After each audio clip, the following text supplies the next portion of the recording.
Ladies and gentlemen, I have the complete pleasure and honor of speaking with Trey, who I adore, over at Telosbound, who has published a magnificent book on Aphesis. And he recently released a second version of it that has a magnificent from Mr. Chad Haag, where he wrote up on it. And I just thought the forward that he did was magnificent. You added a part talking about the text that was really well written. You're an elegant writer, Trey. I think that's really well done. And it's nice to have such a well constructed introduction like you wrote, because it just leads into the text so well and helps you organize the thought that you present and to situate it in the larger picture. And the forward that Mr. Haag wrote is just really, really well done. And I also salute you for just having the guts to be like, hey, Chad, I got this book I want you to read. And I also agree with him on that it's just so important when you have your own thoughts or your own kind of notions to actually go ahead and say, I'm going to write it out and I'm going to try to think it through, as opposed to going, no, that's silly. No, I can't find it in Aristotle. I can't find it in Derrida. It must not be a good thought. But to go, no, I'm going to sit down and do the work to think it out and see where it leads. And the other thing I appreciate about it is it's clear that you wrote the book not sure where it would lead you, because it ultimately led you into Christianity, right? And very often, people just write books knowing the conclusion ahead of time or where it's going to lead them. And that makes the philosophy often not, in my opinion, alive. Like, there's something that William Faulkner once said when he wrote The Sound and the Fury. He says, I didn't know where the book would lead. I just had this vision of Caddy up in a tree, and then I followed the character, the Compson brothers, to where they went. And great literature tends to do that. It tends to follow the characters. Yes, the author has some notions of where it may go. They have some ideas, but they're also following where it develops. Well, I actually think great philosophy does something similar, where you have some ideas, you say, well, let me follow them and see how they add up and how they come together. And I think that comes to alive in your writing, and I appreciate that very much. And I will say that one argument where you note that, a lot of people say, oh, how do I know that anything is real outside of my head, right? How to, solopolism or whatever. You're like, well, you have to believe that time exists, right? In order for the thoughts to go. I thought that was just at the beginning. I thought that was just one example of the brilliant points that you bring up in the text that I've remembered. So thank you for writing it, Trey, and well done to you, sir. Thank you very much. And I just want to thank you for this. I don't know, they probably can't read it, but that right there is your review. When I published the first edition, I only got two actual reviews from it. One from Chad and one from you. So thank you very much for that, because you gave me my book. Actually, I'm glad you actually you did this, so it wasn't just Chad, because my brother was making fun of me for the fact that I had Chad as the forward, but also as the endorsement behind. So he was making fun of me for that, but at least I had yours as well. So thank you for that. And yeah, thank you for the kind words. I think really what Aphesis unique, both for, but I don't think I'm ever going to write another book like it, because I think once you have sort of your general frame, because I didn't even know really what I believed, but whether this is good or bad, I'm pretty firmly, at least for now, I'm pretty firmly grounded in Orthodox theology now. So I've pretty much made up my mind on that. So now I think most of my books are going to be trying to have a very conscious effort of bringing philosophy into dialogue with orthodoxy, which basically just happened by accident with Aphesis. And basically Aphesis was me really digging into essentially Zizek's subject. I don't know. When I sent the book to my editor, he was like, "Why? It's a good book, but why so much Zizek? Why so many Zizek quotes?" And I'm like, "Well, I mean, I'm basically a Zizekian at that point, and really, I think I was just developing certain Zizekian ideas, and just the way I went down. Ultimately, I took a few different turns than Zizek, which ultimately led me to orthodoxy, and also I think just psychologically, maybe." I don't have the Zizekian attitude where excuse my language, but Zizek is like, life is shit and embrace it. And to me, it's like, I'm not, I don't know about that. And see this in Zizek's philosophy, where it's like, yes, the subject is self-divided. There is no paradise to return to.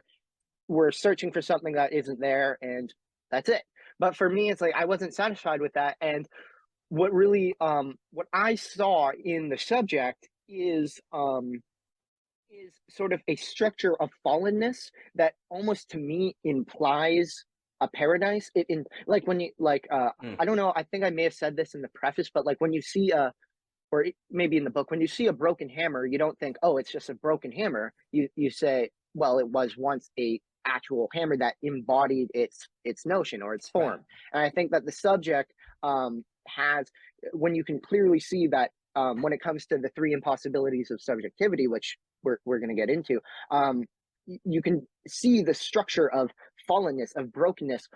They're not just random impossibilities, they're literally impossibilities related to the very essence of what the subject is. So when I realized that, I was like, wow, that's quite a coincidence, and ultimately it led me to orthodoxy. And oddly enough, well, I guess not oddly enough, but beautifully to me, now that I'm getting deeper into Orthodox theology, I'm seeing theologians and philosophers in our tradition coming to the exact same conclusions without Zizek. Like Florensky comes to the same conclusions largely through Fichte, and obviously Zizek and Fichte are very have a lot of overlaps because Zizek takes a lot from Fichte.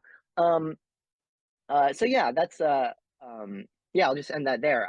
But yeah, Aphesis was basically my journey through the Zizekian subject, which led me to orthodoxy. That's why you can find so many videos either on my own channel or conversation with people where I'm talking about Zizek and how he relates to Orthodox Christianity. Outstanding. Well, there's a few things that come to mind. So you have the possibility that the subject is an impossibility because somehow the subject in its very constitution is an impossibility. Or option two is the subject is an impossibility because it's an impossibility in of itself because it only reaches its full possibility, say, in community or with others. Mm-hmm. You know, I think about how very often, you know, you have this doctrine, just very generally speaking, much more needs to be said, like of the Trinity, right? And people are like, oh, it's a paradox, it's a mystery, 1 = 3, right? Well, it's an impossibility following a strict notion of identity, where one can only be one and one isn't of its thing of itself. But if, in fact, our logical underpinnings of understanding reality are not correct, and in fact, separation of, say, 1 and 3 is not ultimately possible because you can't get a singularity out. Because basically, if you say 1 is 3, that's saying that singularity is multiplicity, right? The number could be 5 or 7, and he'll still have the same kind of categorical difference, right? So the impossibility of 1 = 3 is only the case if a single entity can, in fact, be constituted in its fullness as a single entity. But if, in fact, there is something about the very structure of a single entity that actually makes it open to the other, then to say that 1 = 3 is actually to say that they are manifestations of the same essence. Like generally Augustine will say, like, you know, it's 3 persons, 1 essence. Now, of course, you can get into debates. But if you start going, wait a minute, communal ontology, as I know you talk about, and with John, you know, I always would think about the Trinity, but the book you, with this, I can never say his last name, but this John is Zazula's. Zazula, yeah, that was just really, really well put. If indeed ontologically multiplicity is part of our very identity, then it would make sense to say that actually all human beings share the same essence. They're just different quote unquote persons of the same essence. Now that's just used, that would make sense, right? And I really liked what he was saying somewhere in there, maybe around page 100, and it was making the point basically the following, where he's like, hey, you know, Christians will say love equals truth, right? And it's kind of like weird. It's like, how can that really make sense? And he's like, well, the problem is you're defining truth in terms of the wrong ontology, like a principle of identity. So truth equals, you know, A is A. But if in fact A is incorrect, and that the law of identity is a problem, and instead, like I equals other, or I is part of other, then to say love is truth is simply to say that community is truth. And suddenly a notion like love equals truth is not so strange, because in fact, the very constitution, something is not true unless it is in somehow relation. right? Right. So any sort Right. of internally consistent system based on a law of singular identity is false. And under that notion, saying that love equals truth is kind of weird and mystical and who knows what it means. But actually, if that notion is incorrect and that truth is a multiplicity, then to say that, it's a community, not just a fragmented multiplicity, like I think you could say in Deleuze, now we'd have to get into that, then to say that love equals truth actually is sensible. But you have to make the chains all the way down. And when faced with the reality of the incomplete subject, you have it's kind of like a choice. You can choose to reconstitute your entire ontology, your entire way of seeing the world in light of that incompleteness as evidence of a community, or you can just say that incompleteness is essentially incomplete, that there's something about incompleteness that is not accidental but essential, and then you make that choice. And I think your work plays into that conversation so beautifully.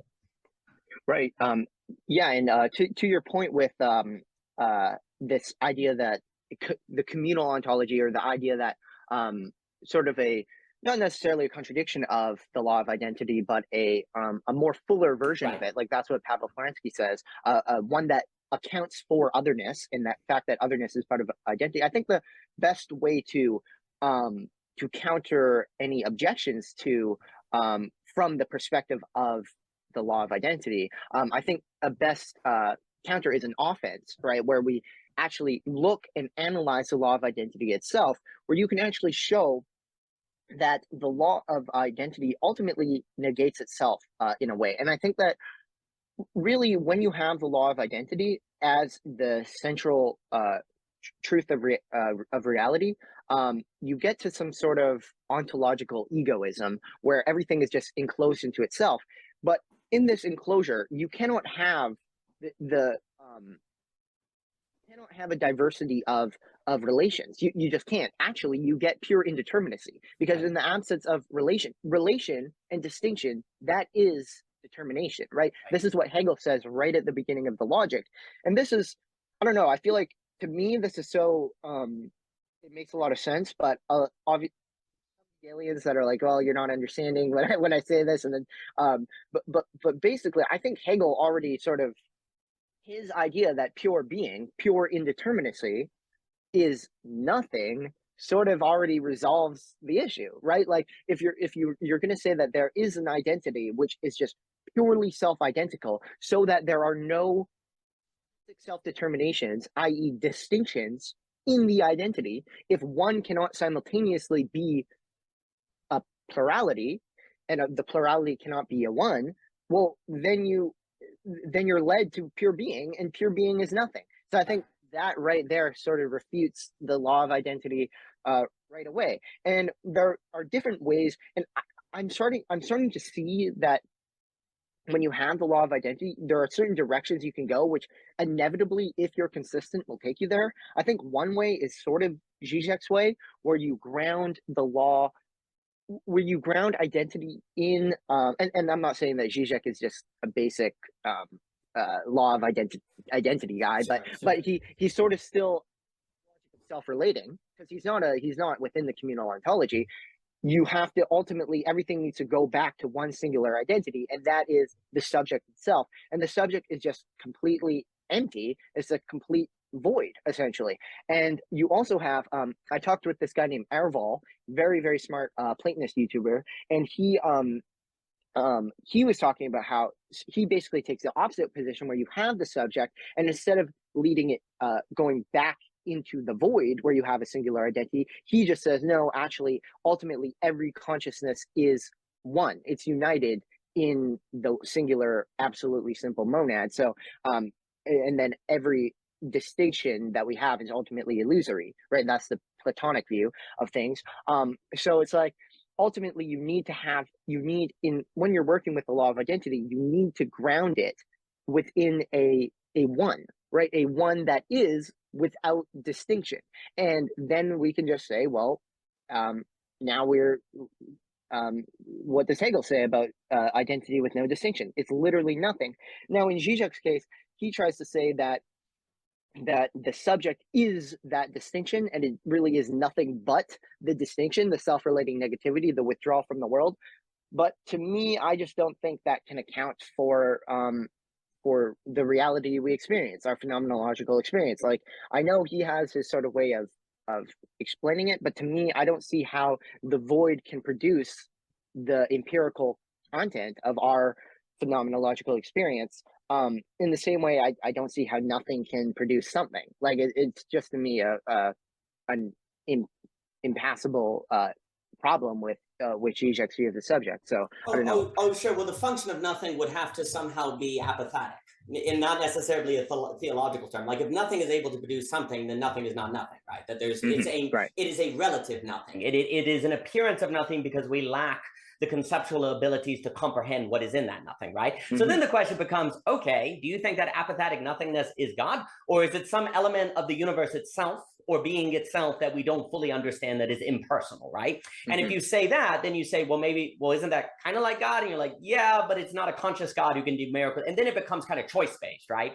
Then you start having, this is where it becomes interesting, because at this point, to decide what you think the nature of that nothing is, I don't actually think we have enough training and understanding what proofs are to know how to make that ascent, like to make the jump on what would be the most plausible way to interpret that. So right now, when I say the word proof to people, they tend to think like a mathematical proof or a syllogism, right? Like 2 + 2 = 4, and that's a proof, right? Austin Farrer, who I really like, who wrote a book called Finite and the Infinite, and it's really too difficult to read, unfortunately. But anyway, I had a man explain it to me, so I cheated. Austin Farrer made the point where he said, imagine that you had a land title, is the example he gives. How do you prove a land title? He said, well, you don't just look. So let's actually use this like a map. How do you prove a map? You don't just look at a map and say, okay, the territory equals it. What you have to do is follow the map, compare the map with the territory. And at the end of the day, eventually you follow the map to a point where you decide, okay, this map represents the territory. It's not equal to the territory, but I have reason to believe that this map has something to do with the territory. But note, the map can't force you to believe that it, is it a representative of the territory, because it is completely contingent upon you, walking the territory, walking the land, checking it. And if you choose not to, then there will never be reason to think that that map has something to do with the territory, you see? So the proof is completely beholden to your willingness to act in a manner so it's possible to compare the map with the territory, which is then contingent upon you having your eyes open, what variables you pay attention, and to all these different things. So the human element is a necessary dimension in the comparison of the map and the territory. You see what I'm saying? But we've been trained to think of a proof as something that is a proof precisely because there's no human element involved. In fact, if there's a human element involved, then that means it's a suspect proof, right? It's not a good proof, right? But you see, proofs like syllogisms only work on like low dimensionality, like low simplicity, like mathematics or information that aren't like a full stack of human experience, right? And so the thing is, when you get to the place where you have to decide if you think that apophatic nothing is part of nature or God or more like the Trinity, it's going to almost by definition have to be the kind of proof like comparing a map with the territory, right? Like, so like what you're saying is you're like, it just doesn't feel right to me. Well, you're saying, if I were to be so bold, you're saying that from a place of I've lived my life, I've experienced certain things, I've seen how people operate, and I've seen what they've done. So I've kind of followed the map where incompleteness is part of nature and it's not a God, compared that with how it's with the territory of life itself, and it doesn't seem like it messes up. Now, the reason people might they get bothered by that, though, is because you're so trained to think of the only proof as a proof that forces assent, then that move on a certain interpretation of the nature of the apophatic nothing seems invalid, right? It seems invalid, but it's actually the only possible move you can make, because you can't even the Zizek move requires a certain eventually saying, no, I see how this map matches the territory. Well, that too is a kind of jump on what you believe based on certain axioms and assumptions on what you think the nature of God. So everyone has to choose, right? And I think that gets into understanding the nature of a proof. Another way to put this, because I noticed in your introduction, you talked about how people were like, oh, you can't jump from the philosophy to the theology, right? You're like, there's kind of a sudden jump. And then you said, well, that's how grace works. Another way to think about this, I think, is you have what I call sequence and development. So a sequential argument is where you take blocks of Legos and you stack it on one another and you eventually get the ship, right? There's a sequence you followed, and lo and behold, right? And that tends to be what philosophical arguments are. But there's also a development. And what I mean by a development is Nabokov makes this example. You know those kind of pictures that are like a bunch of small pictures and then there's a big picture you suddenly see, right? Yeah. And it's kind of mysterious when you step into the place where you finally see the big picture, right? It's like really weird and just suddenly it occurs. There's no set sequence that you can follow to know where you need to step and how you need to move in order to see the big picture. But then once you see the big picture, it's like impossible not to see. You're like, boom, there it kind of is. And actually that move to deciding what you think the nature of that nothing is as a apathetic, or, it's kind of is a developmental step, not a sequential step where you suddenly see it and then you see everything as part of that big picture. But we have not been trained, I think, generally to understand that ultimately philosophy as sequence has to transition to development once you start deciding what the axioms are undergirding that philosophy, because the axioms come prior to the sequence that you followed, assuming certain axioms or trying to realize certain axioms. So there eventually has to be a developmental step. And some people will say that the negativity is part of nature itself. Other people will say the negativity is actually evidence of something apathetic that we don't fully get because of the imagination or a fall or different things like that. So I think those are some moves that have gotten in the way of understanding the development. For sure. Yeah, absolutely. This actually, I was reading just last night, Pavel Florensky. He basically says the exact same thing in Pillar and Ground of Truth. He says that, yes, I'm putting all my critiques of self-identity into logical form, but from his or Christian perspective, this is an experiential thing. You experience, through the development of your reasoning and your spiritual development, you experience the emptiness of the law of identity, and this is the ground of it all. It's not so he's like, you can call it like it's really based in the concrete empirical reality of our world. So exactly what you're saying, it's not just a logical sequential thing, even though it can be represented in logical terms, but this is ultimately a limitation when it comes down to it. And I would say from the Christian perspective, this is because truth in itself is experience, in the literal sense that God himself is the experience of himself in the Trinitarian communion. So, I guess I've been thinking about this recently, the problem of the first impossibility of subjectivity. I mean, it's an experiential problem because you cannot experience yourself. My video, Consciousness is Unconscious, I sort of get into this, why Sartre comes to the same conclusion, Zizek comes to the same conclusion, Lacan comes to the same conclusion. You cannot step back behind your own subjectivity to see your own subjectivity. But this is within a self-relating model. And it confused me for so long. How can I overcome, if it's possible, the first impossibility of subjectivity? How can I reconcile with myself? But it's only, I believe, the only solution I've came across that really, really works is one that doesn't preserve the distinction but doesn't abolish the unity, is the Trinitarian view, where the Father knows himself, empties himself fully to the Son, so he sees the Son as a distinct other. The Son is the image of him. The Son is him in a sense, and then the Son reciprocates that back fully. So there's a full mutual interiority. And actually, I drew this out with, you have the dot here, and then you have the phenomenal experience here. So the Father here, phenomenal experience, Son here, phenomenal experience, right? And they're fully interior. But I realized you can't actually draw it as fully interior with just the two. And I'm like, I feel like this has to be pointing to the necessity of the third, where the third unifies them all, because the Spirit is the spirit of unity. That's why Jesus sends the Spirit to unite the body, the church together, the believers, the Spirit, because in the Trinitarian communion, the Spirit unites the Father and the Son. So I think the fact that I couldn't draw the 2 points as fully mutually interior without them collapsing into one actually points to the necessity of the third. Now, to kind of go back to what you were saying about experience, to me, I find Zizek so invaluable because when he's working with the law of self-identity, he's doing it in relation to the subject. So it already is that experiential reality. And his point is, when you're working within this, ultimately within the self-relating ontology, and you apply it to subjectivity, you are led to this this void, this withdrawal from communion. And I think well, this is exactly what Pavel Florensky does, where he shows he moves from the purely logical to like, and he sort of goes in, like, it's like in one sentence he'll be talking about purely the logical form of I equals I, and then he'll be talking about the subjective experience, because there is no just purely logical thing out there. It's always, as you were saying, it's always just by the very nature of what we are as subjects, it is an experience lived reality.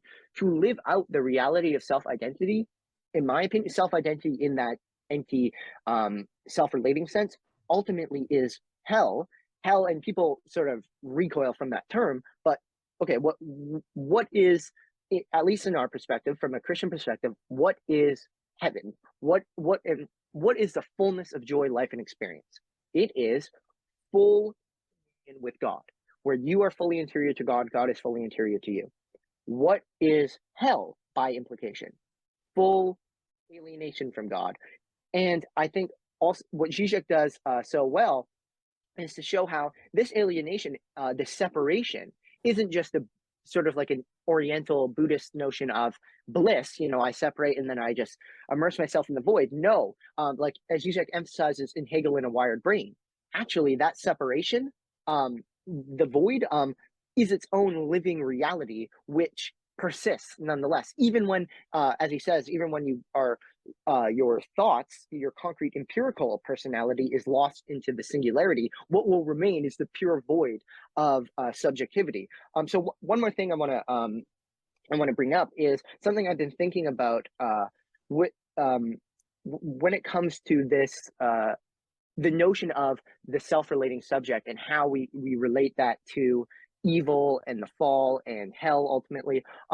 In the New Testament, there's a very enigmatic story about a demoniac that Jesus casts out, who he begins by talking to this to the demon in the singular, and then when he casts him out, suddenly it's legion, right?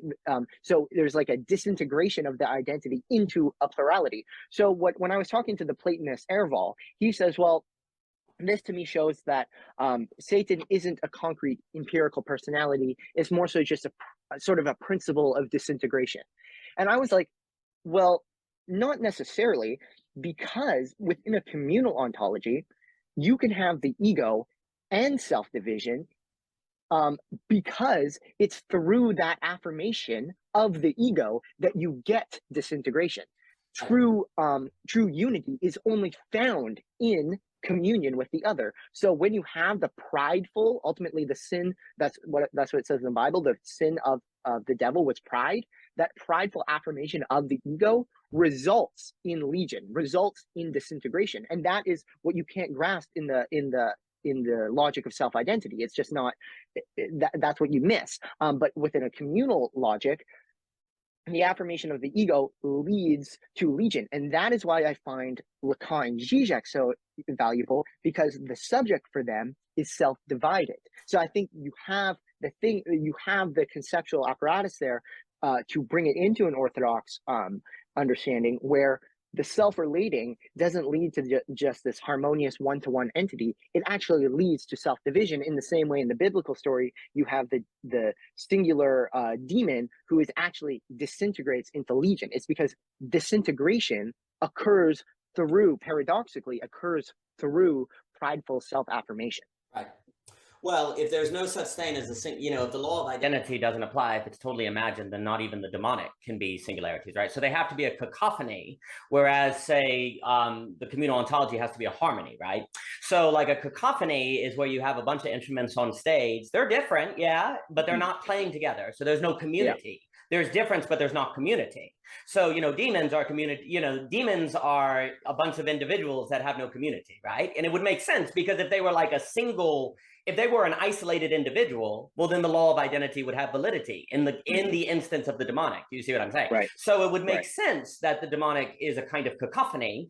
And it would also make sense that it is like the heavenly, because demons are fallen angels, right? I mean, it's kind of like there's a similarity, but the similarity is like it's like you got the top and then the bottom, it's a perversion of that. So you have a cacophony version. Right. So I like to say you have kind of harmony. So a way to think about it, you got like the categories of harmony, singularity, isolationism, and cacophony. So cacophony is kind of sorry, just to give validity to what the point you were saying with it's like the inversion of the heavenly. It's literally a reverse one in the many, right? Yes. So in God, in the heavenly, there's unity in the plurality, but in the demon world, it is a disorder in a prideful unity. So it's like it's a reverse one in the many. So exactly what you were saying. It's like it like the heavenly, because it's what would happen to the heavenly if it were to fall into pride. Sorry to interrupt. That's perfect. I mean, one of Augustine's great insights is the notion that one of Augustine's great insights is that everything evil must be a disordered good, because only good is substance. So if there's evil, it must be a disordered good. Therefore, the demonic must be a disordered good, right? You know, there's nothing wrong with sex. The problem is lust. There's nothing wrong with food. The problem is gluttony, a disordered relationship, right? And so the demonic, in a sense, is a disordered relation to the other. And so, you know, when you have this kind of harmony, which is for me, the great symbol is kind of the dance. And obviously Lewis got that at the third book, you know, in the second book of the Space Trilogy, right? So the Trinity is a kind of dance, and you'll hear Wright and Keller, they'll all talk about that. And what we as human beings seem to it seems very natural for us to be isolationist, which is kind of Japan, where we're all separate or individuated. Or the other thing we tend to do as humans, fallen humans, is to conflate harmony with singularity. And singularity for me is when you have the orchestra, but everyone's playing violin. Everyone's playing the same instrument. We say, oh, they're unified because they're all playing the same instrument. Yeah, they're kind of unified, but it's a really crappy unity, because you can't really have Beethoven's Ninth if everyone is on the same instrument, right? Yeah. In order to get music, which I don't think it's by chance you associate, you know, we tend to associate music with the heavenly and the divine. You literally can only get the great symphony orchestras with difference. It is completely impossible to have great music without difference. Now, of course, you can have a piano concerto and all of these different works, but generally speaking, like the great symphonies require what? Difference. And yet they require a difference. And you see in the playing of a symphony, this working out of kind of the divine logic, right? Where there's difference, but you know, the violins move in, but then they get out of the way for the piano, and then the piano makes space for the choir, and the women don't oversee them. And there's this very organic, emergent logic. Right. There is a lot. Here's the key. There is a logic to this, but it is not a logic that can be understood in any simple syllogism, and critically cannot be understood outside the experience of the symphony itself. So what you see in the symphony orchestra is where the mental, the thinking, and the experiential have to work together, and they have to be bound to the particularity. Right? They can't be kind of universalized into all, you know, beyond that situation. Well, that's where you see, like, if Jesus is a particular man in a particular place, and there's a real stress on the particularity in God. So what ends up happening is, since God makes particular things, it's very easy it's easy then for us to fall unintentionally into a cacophony logic, or to fall into disunity, because you look around and you say, oh, well, there are different things, right? Therefore, we're meant to be different. No, there's difference for the sake of harmony, for the sake of unity. And this is where I think, too, also a lot of what you're saying on the A is A, and you also bring this up on the problem of distinctions, where you don't see distinction in the world. You see, A is a great map for thinking. This is the key. But guess what? Your brain doesn't just think. Your brain also experiences and perceives. And the way I talk, like in the paper, it's called On Thinking and Perceiving. So right now, there is a picture, there's a bookcase right there, okay?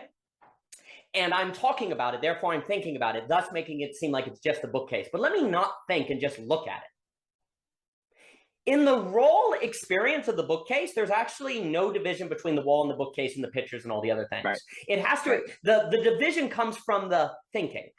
And A is a useful map within the realm of thinking. but you actually never experience A as A, right? This doesn't mean A is false, but it's always, A is always incomplete of what you actually experience. Like, in order for me to say that bookcase is separate from the wall, I have to think about it. And then you say, well, no, Daniel, they're separate in space. You can observe the space. Well, wait a minute. You've decided that space equals division. You have to decide that space is an indication of division. And who are you to decide that? Based on what? Because you see that you can say, well, the bookcase can fall away from the wall, therefore the bookcase is different from the wall. Who are you to say that the ability of the bookcase to fall means that they're division? You have to think. You have to enter into the space of thinking to do that. So actually, the majority of your experience is of a kind of whole, of a kind of singularity, of a kind of single thing that is of a many, because here's the other move that's really important. If you say, well, it's all one as a singularity, that's thought too. You have to think that to say that it's all just a one thing. So there's a relationship between thinking and perceiving. You have to have things to perceive to think about them. But the moment you think about them, you're reducing what you perceive to thought, right? So there's a blend between the one and the many to make conceptuality possible. So the very phenomenological experience of the subject of the world indicates a communal interaction, something more Trinitarian, some more like 1 = 3 thing that is going on that you can just observe and thought. But you see, I think what ends up happening is it is so natural to believe that all the brain does is think. Like, it seems like all the brain does is think, right? Because the moment I think about the door there, I'm now thinking about it, and that kind of eats the perception. Like, there's this sleight of hand that happens so quick that you miss the distinction between perception and thought. And so the moment you think about something, A as A seems like a valid thing to apply. But exactly a moment before you thought about it, A as A did not apply. It did not apply to what was going on. It's not that it's wrong, but that it is a special case. Like, this is the key. A as A is a special case of thought, right? And it's useful. And indeed, A as A can help you get to a communal ontology, but it becomes very natural for us not to do that simply because of the quickness by which thinking rushes in and defines our experience. And that is where then, and then I'll give it back to you, that is where the category of harmony gets lost. Because to make sense of the category of harmony that we were describing with the symphony orchestra, you have to have, I'll say, a dialectical relationship between thinking and perceiving, which if you don't think that because there's only just thinking and it has, that's all there is, well, then you can't have harmony. You only have A as A. And that means your options are singularity, isolationism, or cacophony. Those are your only 3 options, right? And none of those are, I would say, optimal. Cacophony is demonic. Isolationism, I think, gets you to the logical end of metamodernity, which I would argue is Japan culture. I think the whole world's heading toward becoming Japan. I'd have to defend that claim. But if you go with it, or singularity, which is basically the technological singularity, right? The category of possible harmony requires a dialectical relationship between thinking and perceiving, which would then open up the possibility of the one as the many, which then reformats your entire ontological schema.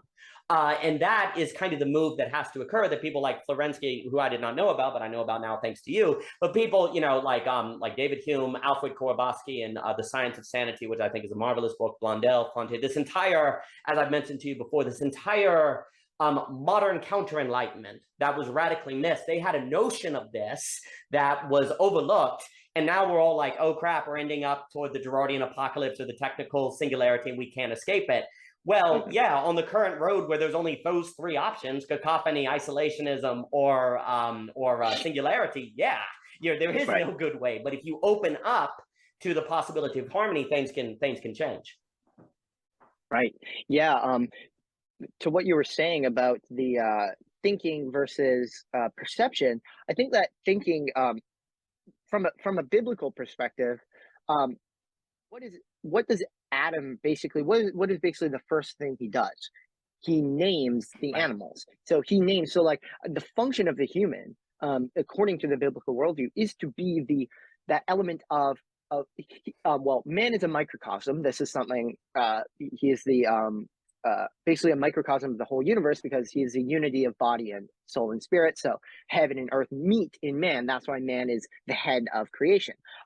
Matter in itself is, as you were saying, is there's nothing distinguishing the table from the wall. Like ultimately it's what seems to be an arbitrary act. I wouldn't say it's arbitrary in a meta perspective from God's perspective, because I mean there is actual distinctions between actual forms of things. Sure, So of course. And that actually leads to the Christian point, where it's not that in God, that I think is more the Platonist idea. In God, everything is united into one. But for us, there is no actually unity occurs in diversity. Yes. So it's not you don't have to negate the distinctions to get to unity. But I think the point, I think there is a genuine sense in which idealism can inform Christianity and actually be brought into Christianity, because I do not think that in itself, outside of consciousness, ultimately God's consciousness, but God's consciousness, I'm sort of trying to figure out the way we relate to God's consciousness and how dependent the world is on us. For example, the world, the fall in the Eastern view, at least, articulated by Saint Maximus the Confessor most clearly, the fall of the world occurred due to the fall of man, because man is the head of creation, right? So I'm still trying to articulate, and I think like quantum mechanics, I know nothing about it, but just like the idea that the reality is indeterminate until perceived, like, well, that seems to point to some form of idealism. But anyways, what I'm trying to say is that I think matter is sort of that the indeterminate aspect of reality that is given form by consciousness. And it's not that you have a division here between matter and form in a Gnostic way, so that matter is evil, but matter is meant to be spiritualized, and that occurs through unity with humans. That's why I think Lewis kind of talked, I don't know, but Seraphin Hamilton talks about it a lot, where like in the eschaton, when God is all in all, we will be all in, creation will be fully mutually interior to us. But that doesn't necessarily mean that there will be no cats and dogs, etc., that we are genuinely distinct from. Like the question of animals is obviously a difficult one. Will they be full subjects? Who knows? Like in the sense that we are, who knows? But anyways, it's like there will be a full mutual interiority where matter is fully spiritualized, and that occurs first in human beings. That is in Orthodoxy what we call theosis. It's where it's not a negation of the body. This is something very crucial that you'll often hear Orthodox people emphasize. We don't see the body as evil, but when the indeterminate starts taking control over the spirit, which we call the passions. As you say, sex isn't bad, lust is. That's when gluttony isn't bad. Food isn't bad, gluttony is. So it's like it's the perversion of the natural order, of the natural hierarchy, which is ultimately a hierarchy of consciousness itself, because consciousness is what gives form and order to matter without negating the unity. So as you said, I think the matter aspect, we could say, is the principle of almost as the principle of unity in a sense, and then the spirit and consciousness gives distinction to it without negating the unity. So yeah, like from a Trinitarian perspective, this is just how reality works, right? The unity is in the plurality. And last thing I'll say about the orchestra, my girlfriend is a music major, and she took me to an orchestra, and we were confused because at the beginning there was a piece called Rain on a Tin Roof, and we didn't realize it wasn't an actual piece. It was just them warming up, right? So, but they called it Rain on a Tin Roof because it's just like random, and we were like, what is this? It was just random sounds. And like it took a little while it took embarrassingly long to figure out that they were just warming up. But like exactly as you said, it can't just be pure diversity without harmony. But if there is no diversity at all, it's just one single monotone note, and that's not a symphony. Well, a few things. One, that suggests why diversity is not a good in of itself if it's outside relation. And that's why if there's a stress, because I actually believe, and it would be a entirely different subject, but everything we're talking about has socio-political ramifications. And because if you take communal ontology seriously, then the nature of the socio-political system is in the cultivation of relations that do not bring individual awareness. And this is where it gets very tricky. And I would have to explain what I mean by that, but a few things. One, when I say that it's arbitrary, I should be clear. By arbitrary, I do not mean false. Arbitrary, I mean it kind of in the Kurt Gödel sense, where it cannot be axiomatically grounded, even if it is true. You see, like in Gödel, you can get, if you get coherence, you don't get correspondence. And if you get correspondence, you don't get coherence, to cut to the chase. Now, just because you can't get correspondence in your model does not mean the coherence of your system doesn't correspond. You just can't know that it corresponds for sure in a manner to give you an axiomatic proof. And so likewise, if you split up the bookcase from the wall, hey, maybe Zizek's right. Maybe you can actually do that, but you can't know that, right? And so ultimately, the key is that once you understand a dialectical relationship between thinking and perceiving, there's always a humility that is involved. Because however you decide to interpret that dialectic cannot ground itself. And so you, as a subject, are involved in the choice of what that means. And so I call this the absolute choice and blah, blah, blah, in different things. So you can't escape that. You have to decide what it means.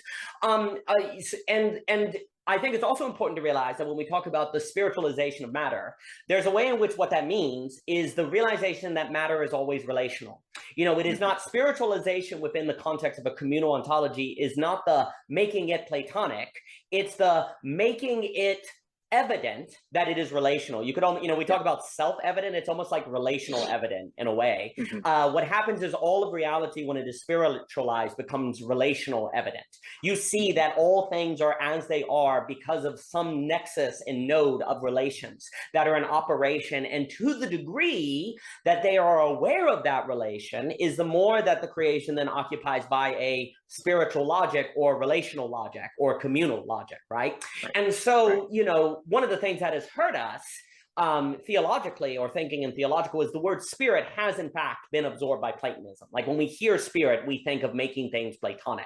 And really, in the context of a communal ontology or trinity, making things spirit is making things aware or conscious or evident or participating in fully the fact that everything is Trinitarian. It's, you know, multiplicity in a single essence, right? And that's what the Spirit does in God, right? Like the Holy Spirit it manifests the unity of the Father and the Son. So I think it's the same thing in an analogous way. And I should note that it would make sense that the Spirit has that role, because can one think of an entity that would have a different ontological structure than the Holy Spirit that would have that function? It's almost like necessary that it has to be an entity like the Holy Spirit that comes into people, causes the tongues, kind of call, you know, all of these different things. It's just ontologically fitting that the being of which would create the possibility of the one and the many, as it does in the Trinity and as it does in the indwelling in life, would have that function. It makes sense. The other thing I want to say quickly is you were talking about how in Florensky, it's logic that gets you to the place of the undermining of the A is A as the autonomous A is A. I personally have no trouble with A is A within the binds of thinking.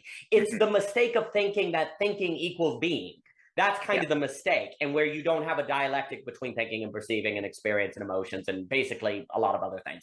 I'll ultimately gravitate toward the language of beauty and like Balthasar and different things. But anyway, the point is that I was saying how development is when you see the large picture out of all the small pictures. The small pictures are the logical work. Like you're making a bunch of small pictures and doing that logical work. And you say, hey, if you apply logic over here, and if you follow logic to its logical end here, and you do all these things, and then you compare it with experience, and then you step back, bam, you see a big picture that points toward a communal ontology. And the other thing I want to say in respect of Zizek that's very important, I'm a fan, I think highly, there's a guy named Peter Rollins who does a lot of work on like comparing Zizek and Christianity and different things. And one of the big things he warns about is how Christianity in the States, especially Protestantism, has fallen into actually Christianity being an idol, where the church is actually an idol, and it's not actually confronting its negativity. And there's kind of a real sense in which Christian atheism is almost like a purgatory that has a very useful sort of function of keeping your Christianity from becoming an idol, right? But the thing that, and so I always respected Peter Rollins for that, because he takes Zizek and like he's got a book, The Divine Magician, How Not to Speak of God. He's got a lot of great books that are important, and he uses Zizek to kind of shake the megachurch, from actually turning Christianity into a kind of idol. But the move that I think has always been missing from Rollins, in my opinion, now he might be writing a book right now that fixes that, or he had a lecture somewhere that fixes that, I don't know, is in fact saying, okay, Zizek's work on the subject is really, and Lacan, he's big on Lacan, is really useful for keeping Christians from turning Christianity into an idol. But you got to, but we need to move that into then the robust metaphysics of a communal ontology, right? And that would be what I think is lacking in Rollins. Now, again, I don't say that as a stab, because I think the work that he's talking about has a very vital role. It's like we talked about with Javier. I believe in kind of philosophical developmentalism. Everyone has a step, everyone has a role in different things. Mm-hmm. But you see, and what we can get from Rollins and Zizek is kind of the notion that without communal ontology, Christianity does tend to turn to a kind of idol or kind of escapism. I mean, you could ultimately say everything does, right? I mean, it almost has to, because it's a self-relating negativity. So for me, Rollins and Zizek have a really useful role in correcting Christianity in a kind of purgatorial way. If by purgatory we mean what Cardinal Newman kind of talked about, like taking a bath before you encounter God. You know, it's kind of cleaning off because, you know, you don't want to go to the king's place dirty. That's embarrassing. And the very shame, and the point Cardinal Newman makes is that the very shame of encountering God without being cleaned off would be hell, right? So you know, the very shame of it. And so he's like, purgatory is like taking a bath. Absolutely. Now, whether one buys that or not or believes in purgatory is a different matter. But the function is that there's a kind of way in which Zizek and Rollins is a kind of, oh, I need to make sure my Christianity is not an idol, and then move, and then you can see how that fits with a conception of Christian ontology. So I simply wanted to extend, you know, gratitude to Zizek and kind of Rollins in that way, because I think there's an important role there. Right. Yeah, absolutely. I think the Christian atheism, the problem with it is it identifies with Christ on the cross. I think I wouldn't agree fully with the theology that Zizek articulates, where I don't think that the separation between Christ and the Father was like I think the way this is cashed out in Orthodox theology is that Christ fully experienced subjectively what it means to be alienated from the Father, yet being divine himself, he maintained the faith and in the Father through the suffering. And then you actually see this in church history through the martyrs themselves, who fully experience what it means to die and to be separated from body and soul.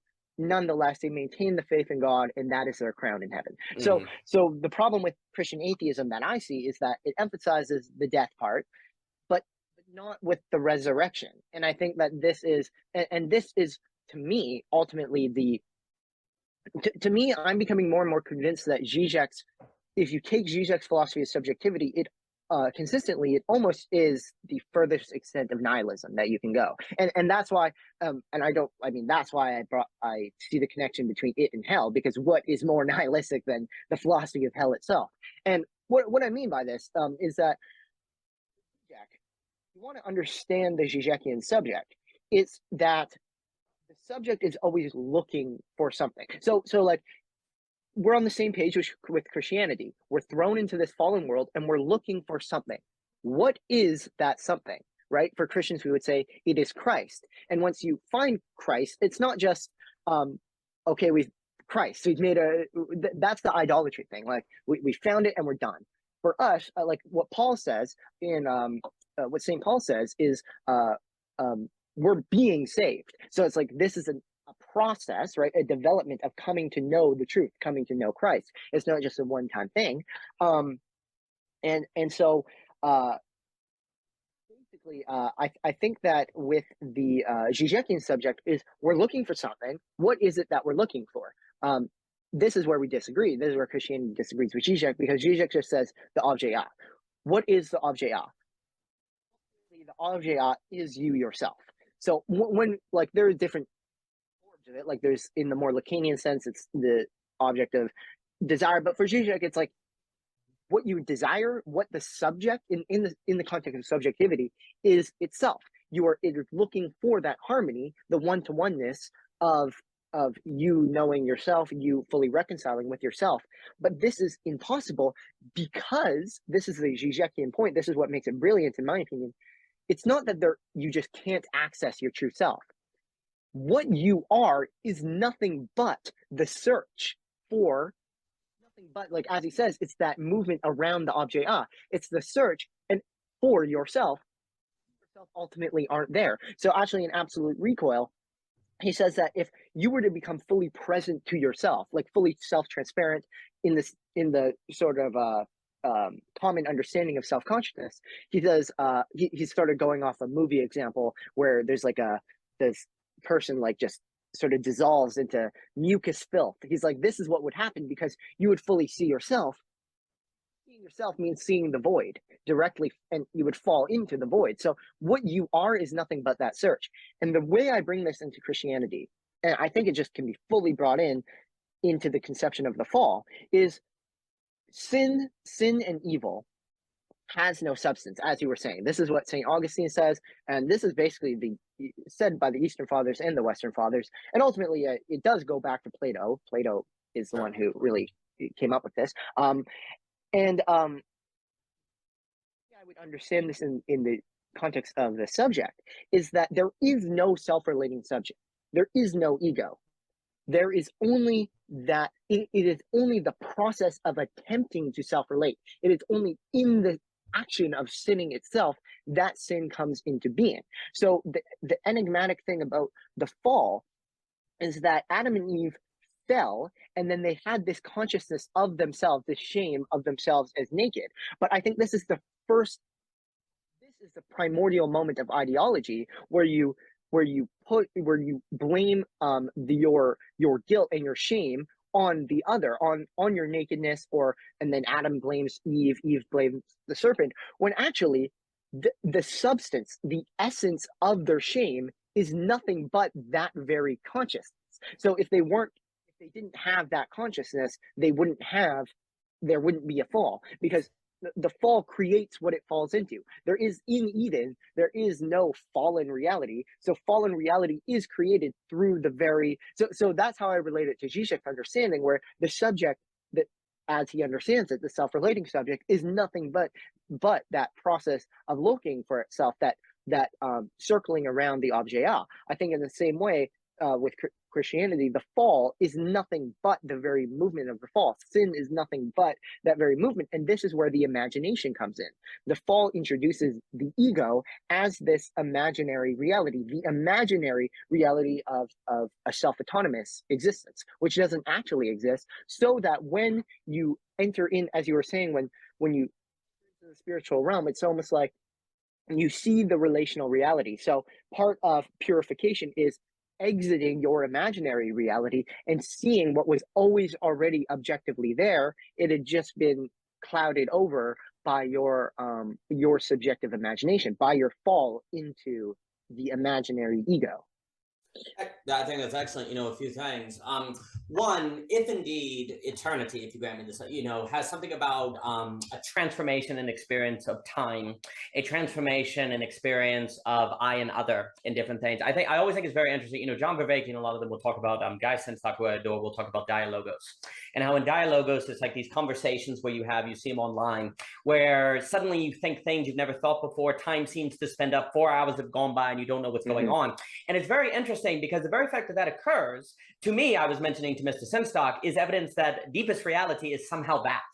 Like, that is an indication. And I would argue, funny enough, it's when you're by yourself that you start getting bored, you're trying to kill time, you feel like what am I even doing with my life? And it's interesting how in dialogos, your experience of time and space is very different. Whereas, a lot of the mental health crisis that Vervaeke will talk about in different things has a lot to do with isolationism.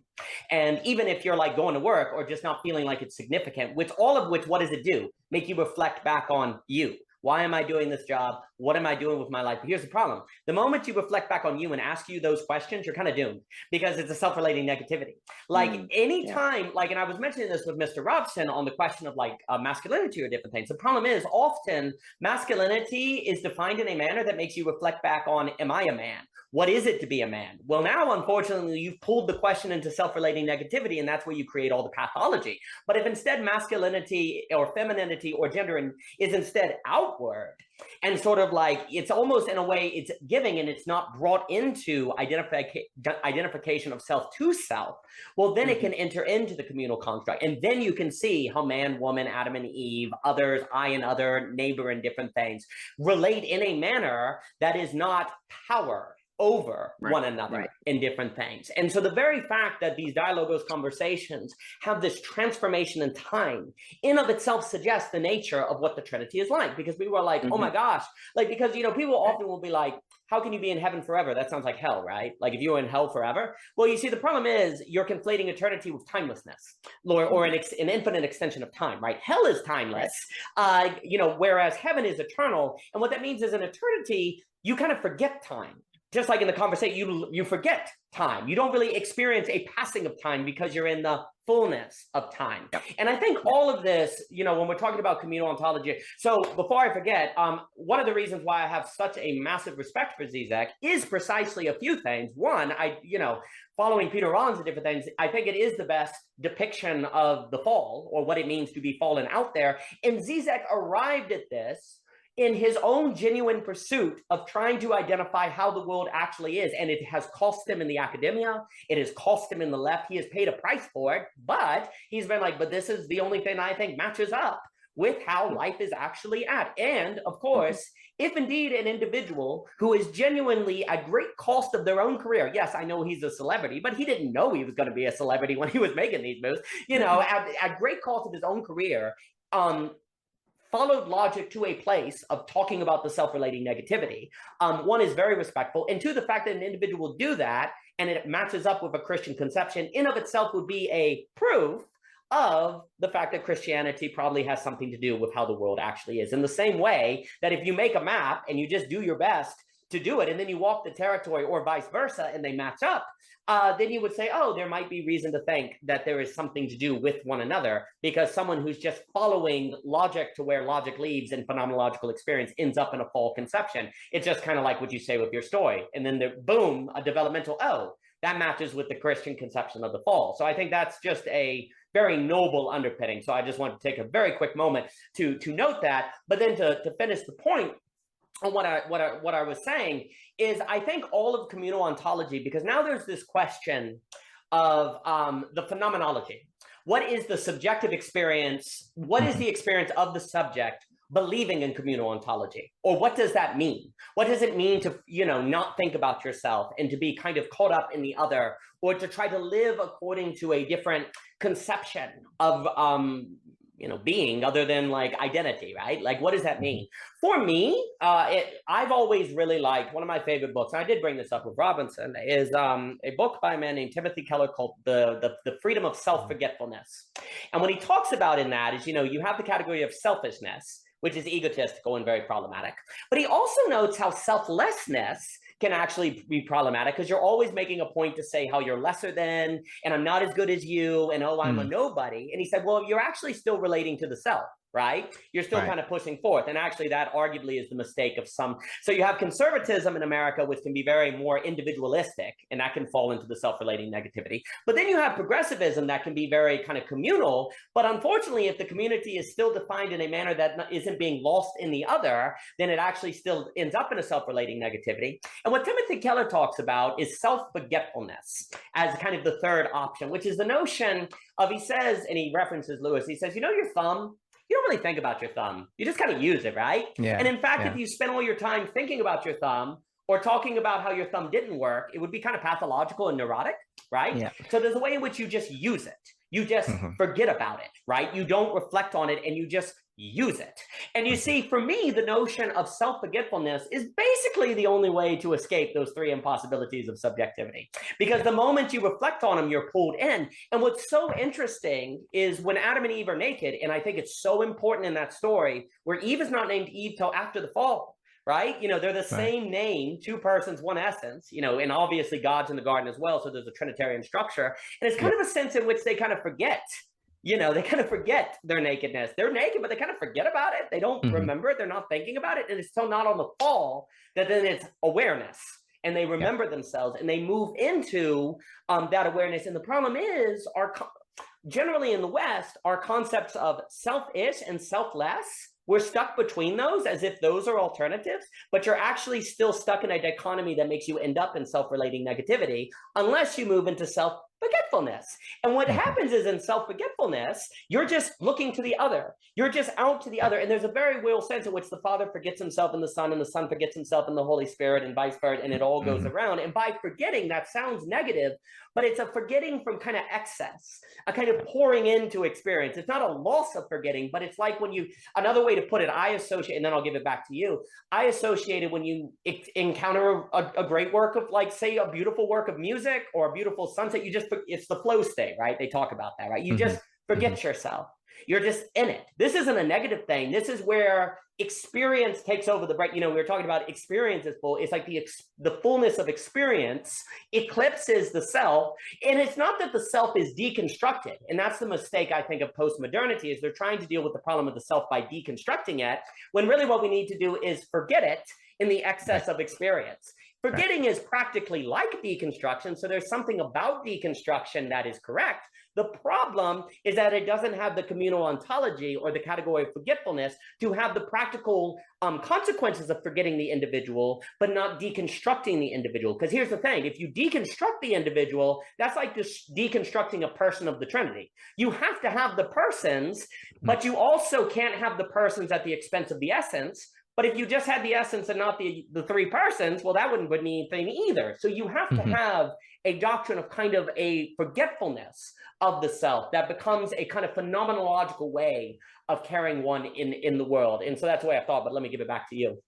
Yeah, there's so much there. I'm going to attempt to basically do a whole summary of Aphesis right now, because you touch on every single thing that needs to be touched on: eternity and time, the three impossibilities, and self-forgetfulness, or the Christian term would be kenosis, right?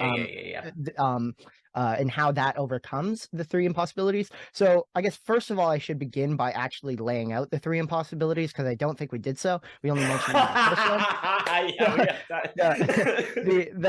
The first one is the impossibility of self-knowledge, which is we were talking about it with and remember, this is all within a conception of the subject as self-relating, Zizek's subject, which I think is the most consistent form of the self-relating subject, because when you're self-relating, you break apart from relation, so you need to get to a point where it's just self-relating negativity, or else you have to go the Platonic route, where the subject is ultimately a unity with everything else. So you're either going full unity or full distinction. There is no in between, in my opinion. And there is the Trinity, so there's the way out. But so the first impossibility is that of self-knowledge. You cannot step behind yourself to know yourself. The second impossibility is the impossibility of intersubjectivity, in the sense that, as Zizek says, the most radical scandal would be to say, screw it, another self-consciousness, right? That is impossible because of the self-relating subject is this point of absolute autonomy. That's what Zizek will say. It's like the absolute recoil into the self, barring yourself from the other, ultimately. And then third is the impossibility of absolute knowing, in the sense that it is impossible to just fully reconcile with yourself and be like, this is me. You're always becoming other to yourself. And the term I use, perspectival hierarchy, refers to, it relates to the second impossibility of subjectivity, where you can only experience the other because you cannot truly experience the other. You have to reduce the other almost to a moment of your own selfhood. And this reduction actually occurs on your own self, but your past self, because the present is different from the past. The past self is an other to your present self, so you reduce that other to something lesser, and that's why it's perspectival hierarchy. You as a subject are always the top of the hierarchy, the universal, which is looking down. And so actually, as you were talking about the mode of domination versus the mode of communion, this is, when you take the logic of self-relating, you're led to this dominating logic. This is exactly what Pavel Florensky says in Pillar and Ground of Truth. He even this blew my mind when I was like, wow, that's crazy. He realized that a pure now, a pure I, would also have to, he uses the term hate. It would have to hate its own past in the same way that the egotistical subject hates the other, right? Because it's still an otherness. So those are the three impossibilities of subjectivity. Now let's relate it to time, because this is what I account for, which I do not think Zizek accounts for. This is the one thing that one move I make that Zizek doesn't, which actually led me to orthodoxy, because by connecting it to time, I connected it to hell, the eternity of hell, and the eternity of heaven, by contrast.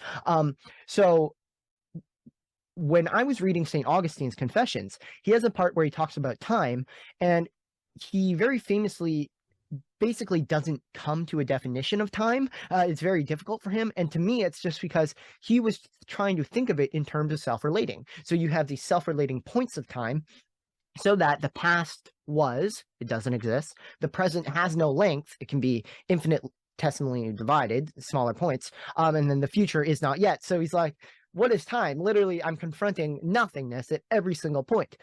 So there's that present without length, right?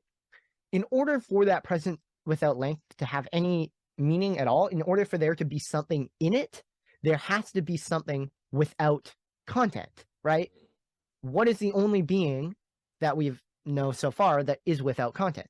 Zizek's subject. So what I realized is that you could say that Zizek's subject, the only being that exists in the present, is the pure self-relating of the subject. This pure, empty, contentless I is the present, and then all the phenomenal experience occurs through a spatiotemporal extension, but it's only the subject itself. So, like, to use it in Kantian categories, everything is within the forms of space and time, but the transcendental apperception itself is outside of that, as the present, as that moment of pure present, the pure now, which, as Florensky says, has to negate everything in its past, because it's an other to it. So now we have to transition to my understanding of time within a Christian framework, which is exactly as you were saying. It's interesting how when you're doing something that you love to do, time passes quicker. Literally, the phenomenal experience of time is quicker. And that's because I think that eternity is full mutual interiority. Time is the interval of waiting for me to move towards the other.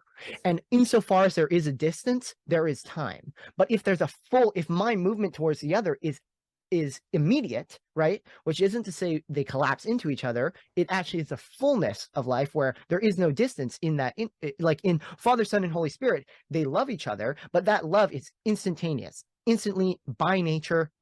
It happens, and that is eternity. So eternity is this full interiority. When you're doing something you love, you are more interior to something that you don't love. When you're always, like, for example, when I was in high school, I was always looking at the clock. I want to get out of here. I want to start writing Aphesis. But I'm not interior to that activity, right? I'm alienated from it. I am more of this self-divided, the divided subject, divided from my empirical reality. And so when you love the activity, you're more mutually interior, so you literally are closer to eternity. That is closer to an experience of eternity. So on the one side, eternity is the fullness of communion. So the opposite of eternity, the negation of time, as you were saying, timelessness, has to be the opposite of communion, which is pure self-relating. So the subject is that pure moment, that pure empty now, that is eternity, only in the sense that that Zizek's subject is infinite, because it cannot step outside of itself. So, like, it's without limits because it cannot access its limits. We would say the eternity of hell is eternal because it cannot access the past and future. We say that time is the interval of waiting between acts of love just in the sense of relation, but there is no time in hell, because there is no hell. I'm sorry, there is no relation. There is no love. So to bring this all together, how do we overcome the three impossibilities of subjectivity? It is through the full communion, full mutual interiority, which is made possible through self-forgetfulness, as you were saying. The Father, so in terms of divine subjectivity, the Father does know himself. There is, in a sense, an A equals A, but in the higher form, the Father knows himself in the Son through the Spirit. So basically, so this is how we overcome the first impossibility. You, instead of trying to self-relate to know yourself, and there's like this infinite regress, right? I'm conscious of myself, but I have to be conscious of that consciousness, et cetera, et cetera. Instead, I am fully transparent to the other fully knows me, but because it's not just a one-sided relationship, right? The other fully gives himself to me. So it's almost like a mirror. So I know myself because the other knows everything about me, and then the other gives everything they know back to me. I know myself fully. That's right. So that is and then we have, so you can see how all the impossibilities actually relate, because in order to have the first impossibility, you need to overcome the first impossibility. You need to overcome the second impossibility through mutual interiority.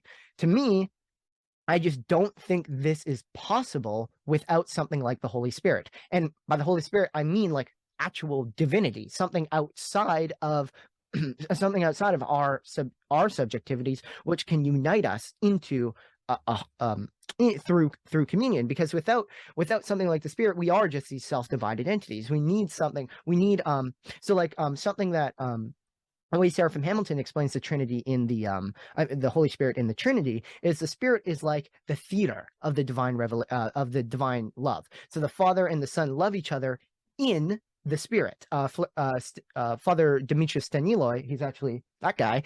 He says that the Spirit is analogous to the objective reality that we meet each other in, because yes, we are persons, but we meet each other through space, time, etc.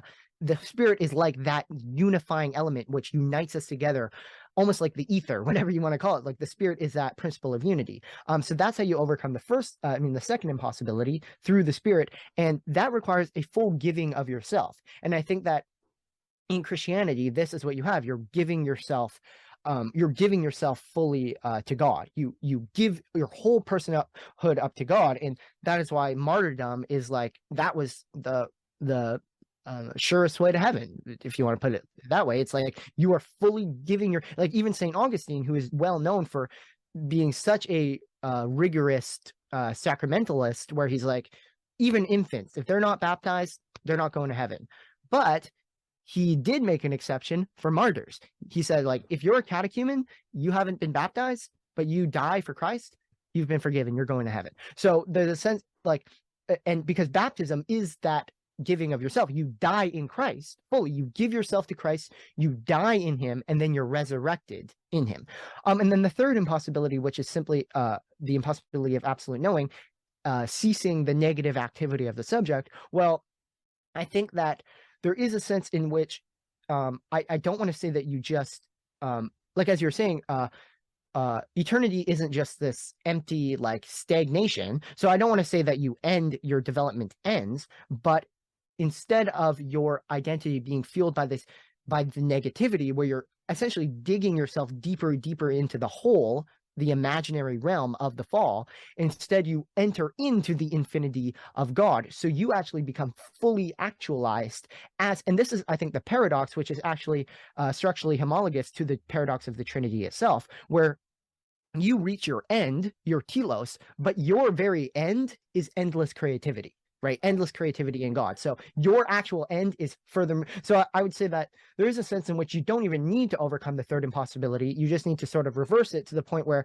it's no longer just a negativity where I can never access myself, but I've fully reconciled with myself through the other, and I'm getting deeper and deeper into the other, and in that I myself am developing further. Now, obviously, God doesn't undergo this development. He's fully perfect in himself, but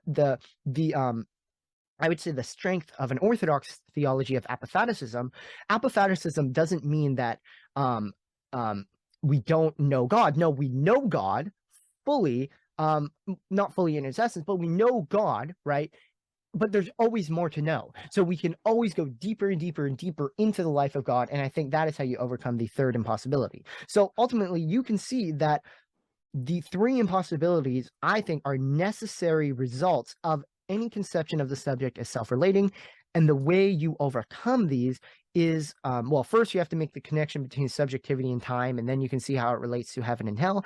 And then you can see how eternity is actually the fullness of self-forgetting, where you are, because that self-forgetting is a condition of mutual interiority, because you are fully in the other, so long as they like the father, the father doesn't impose himself on the son. The son, he generates the son to be his image, and the son freely accepts this love and then reciprocates it back. So the father forgets himself, but then the son affirms the fatherhood. So you have the distinction, the unity in distinction, and that unity in distinction is what we are meant to be. We are meant to be fully interior to one another, fully interior to God. Nonetheless, we will preserve our distinctions so we don't just get absorbed into some sort of Platonic monad. So really, that is Aphesis summarized. That is the way I would go from the self-relating subject, the abyss of hell, out into the communal ontology, where you have a subjectivity which is constituted by communion, in the same way the divine subjectivity of God is nothing more than a communion, a internal communion of one subject, which is also three subjects. It's a paradox, seems to be a paradox to us, but when you actually realize that self-relating leads to nothingness and it leads to hell, this is actually a good offense where you're sort of deconstructing the self-relating ontology that actually points to the paradoxical or antinomic communal ontology, which is antinomic from the perspective of fallen rationality, but that is overcome through the experience of God. Well, that was magnificent, Trey. That was completely glorious. I appreciated all that. A few things. One, if I completed a car, I said I put all the parts together and got it to its fullest state that it was intended to be, and I would go, okay, it's done, and then never drive it. That would be kind of silly, right? Yeah. So we have to think of completion in heaven as as a kind of actually beginning. Like now you kind of understand things in a communal ontology. Now there can be a kind of beginning. Also, one of the great problems is we define completion naturally in terms of space. Like we say, oh, we're complete in terms of space. Well, that's a point. Like completion in space by definition is point. But if I talk about completion in time, well, that's like an unfolding. Like you're complete in time as if you unfold as you ought to unfold through all of time, right? So what to us looks like incompleteness, because there's an ever going, like through eternity, actually relative from a more temporal perspective, is the only kind of completion possible, right? And so unfolding, and also I like what you said on God, because, Flannery O'Connor always said that a mystery is not something that you cannot know. It's something that, as you know it, you find there's always more to know, right? There's an ever deepening, which you see, the thing is about a dialogos and a communal ontology is literally what there is to know emerges in the relation. So of course there's always something more to be done. It's not that like, the thing is like God invites you into his mutual co-creation with him. Like it's in like, obviously his essence is never fully known, right? But in the act, there's always something to know, because in the relation with God, there's actually an unfolding of what eternity is in a kind of dialogos way that keeps on going forever and ever. And so in the likewise, when you're like fully in the flow state or the dialogos or all these different terms, like there is an unfolding that is not planned, but then once it occurs, it feels like it had to have occurred, and thus it is occurred. There's an unplanned newness that then has a feeling of necessity once it sort of occurs, and that's a kind of revelation that you see, I think, in God. Is like where God, there's an ever newness, but then whatever appears new also simultaneously feels necessary. Whereas often with humans, what's new can feel arbitrary. Oh, it's another fast food joint. Oh, it's another movie. It can have like newness and arbitrariness. And by here, I mean, let's say irrelevance, because I was using arbitrary in an epistemological sense earlier. Kind of irrelevance, where in God, newness always is like, well, of course. Well, of course. Well, of course. And that just keeps going and going and going. And when you also have a shift in the experience of time, well, then it's not like boring. Because time is the condition that makes possible the new. If there was no time, there would be no newness. And no one ever gets bored if there's always an engaging newness that has this creative possibility. People are scared of heaven because they think of it as boring, but there's an completely different unfolding of ontology and temporality in that context. So there's no boredom. Hell is boring, because we're boring when we're left to our own devices. But because we ourselves do not have the internal resources to avoid boredom, right? That is a gift of the Spirit. So a few more things. Time is relational more than, like, space is not relational. That's the thing. Like, if you were to get rid of time, everything would be what it is. right? It would be kind of, it would cease relating in a meaningful sense, right? Yeah. And so as the fullness of time comes, so the fullness of relation also develops. So, and likewise, where the fullness of relation is developed, there is the fullness of time. These things go together. And I think when you're talking about bringing in time in terms of the self-relating negativity, I think it's very important. And I have a few things to say on that. But before I forget, I think also when you're talking about absolutely in communal ontology, there is knowledge of self, but it's knowledge of self given to you by the other. So if I use like that Humean structure I always like, it's like you start off in a fallen state, naturally creating for yourself your own self-knowledge. Then you move to the place where you kind of say, no, self-knowledge is a problem, right? But then you have a choice of a deconstructionist where you say, well, there is no self, and that's kind of pathological and you collapse. Or you can move to the self where you say, okay, self-knowledge has to be given by the other. Like it has to be other knowledge. And that's where you kind of make the full journey, right? That's where you go from into the self-forgetting place. And in that, the key to that is if ultimately being is communal, then the only possibility of true self-knowledge is from the other. Like there is actually no other option. If it doesn't come from the other, then it isn't even self-knowledge, because because there is no self that is an isolated entity outside of a relation with the other, right? So it's a movement from imagination to reality in a sense, right?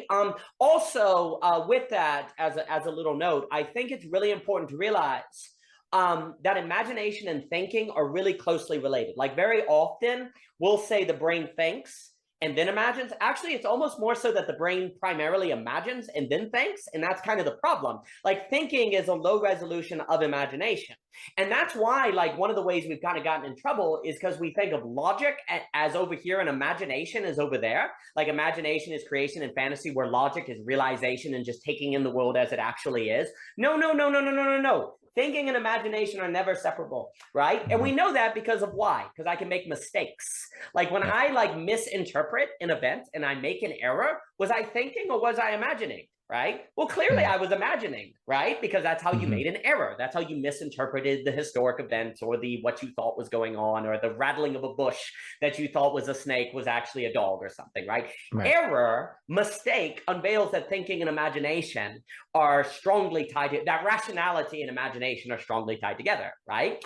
Well, if imagination is what necessarily must be involved for self-relating negativity, for sin, for evil, for privation, and all these different things, then when we separate imagination from thinking, we fail to realize how the conclusions of thinking that we think are, or rationality, which we think are just realization, are actually more of the Lacanian imagination that is making us improperly relating to the world around us. So then we fall further into self-relating negativity. So one, separating, I think by deconstructing the divide between rationality and imagination, you can also see why A is problematic. Because A is a result of the very rationality that is embedded with the imagination that puts you in the realm of Lacan's register. That's so problematic, you see?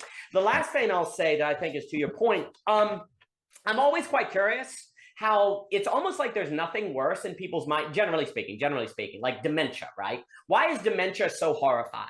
It's kind of this idea that you forget everything, you lose your memory, and you kind of, you go away, right? Well, there's actually a way in which dementia is a kind of revelation of the actual nature of time, where you see when you're not able to relate to the past or to the future, and it just kind of goes into where there's nothing, like a self-relating negativity, right? Because you see that the self cannot constitute itself unless it can think in terms of past, present, and future, right? But then it turns out that time then is actually in the business of convincing you that you are not a self-relating negativity when you're talking about like finite time, right? So there's almost a way in which our real kind of fear of dementia is a revelation of what time actually is, and kind of concealing from us, at least in our experience of time, infinitude, as a way to conceal from us that actually we're a self-relating negativity, because we can always say, oh no, I existed in the past, I'm going to be in the future, and so I'm not a self-relating negativity. I existed in the past, I existed in the future, I relate. So what you do is you relate to your past and future self, which makes you think that you're not a self-relating negativity because you're relating to things outside yourself, right? Because you come to believe that your past self and your future self are outside yourself. Therefore, there is something of yourself outside the self-relating negativity, right? But as you lose memory and you lose the ability to think of the future, you're no longer able to rationalize that so much. And you see that actually, no, the self is naturally in its fallen state, a self-relating negativity. And that also makes me think where Bergson's thinking can be useful. Now, I'm no expert on Bergson. You know, Whitehead and Bergson, I think, are useful. You know, Whitehead wants to trace the very ontology of relation. Like relation is ontological, not just beings. And I think that's important. The other thing Bergson wants to stress, as far as I understand it with his talk about the holographic universe, is that in every single point of time is contained all information for all time, right? And so if you have the present moment and you're able to think of the past and the future, that makes you believe that the past and the future exist. But no, it just means that the structure of reality is more holographic. That in every moment of time, you have the ability to access the information of all time, but that doesn't mean because it exists ontologically separate from you. It just means that every moment of the present contains all time. But unfortunately, in our fallen state, we naturally tend to use that, not to go, well, maybe this is evidence of an apathetic being called God that I need to relate to and that fullness of being. Instead, we use that fullness of information to lift ourself up, our own ego, to give it existence throughout all of time, as opposed to seeing it's more of a result of a misinterpreted hologram in a kind of Bergson sense. And then the last thing I'll say is what the Holy Spirit, like the Holy Spirit is the revelation of the ontology of relation. Like it shows you that relations actually have substance is what it does. And it shows that like if I were to say, like if it's between two friends talking and I would ask you, what is there? And you would say, oh, two bodies, two guys wearing shirts, and you would describe it materially, right? Let's say I described two friends talking purely in material forms, and I had a perfect description of it.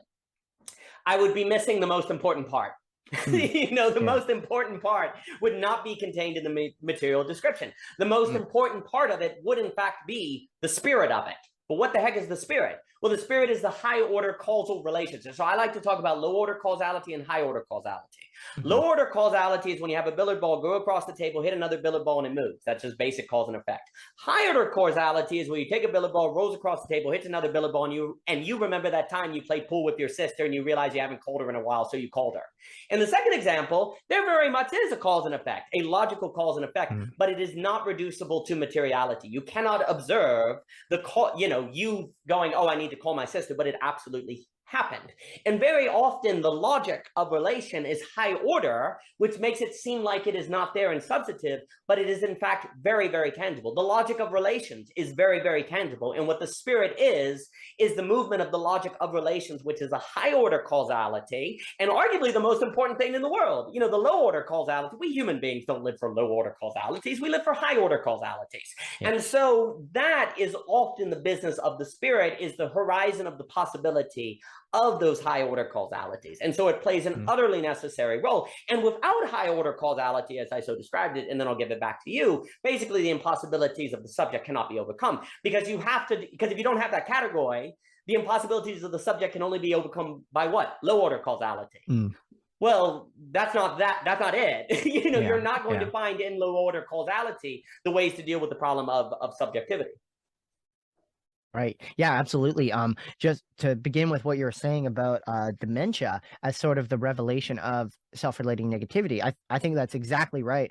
I think that this is what Zizek misses, in my opinion, because he doesn't really have a philosophy of time, to my knowledge, at least not in connection to the subject. That, like, while it's true, as Zizek says, in a certain sense, that if the subject were to become, well, I guess I don't agree with, because as I was saying about the subject becoming present to itself, it would dissolve because the subject is nothingness. Well, the subject doesn't have to become present to itself. What if the subject just is presence, right? It is that pure point of self-relating the present moment, as Augustine says, the present without length. Now, with the case of dementia and just losing any conception of the past and future, this is sort of what's revealed.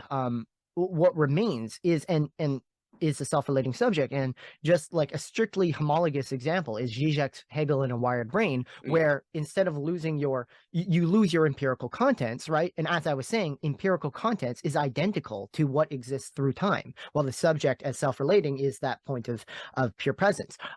So when the subject is separated in the Wired Brain, I think this is basically dementia. This is like, as Zizek described it, he is describing a phenomenology of dementia. You are being separated from your empirical contents, which are constituted by the experience of space and time, into this pure void of self-relating. And an interesting coincidence I came across when reading Jean Zerzan. He's anarcho-primitivist philosopher, but he has this really good essay called Time and Its Discontents.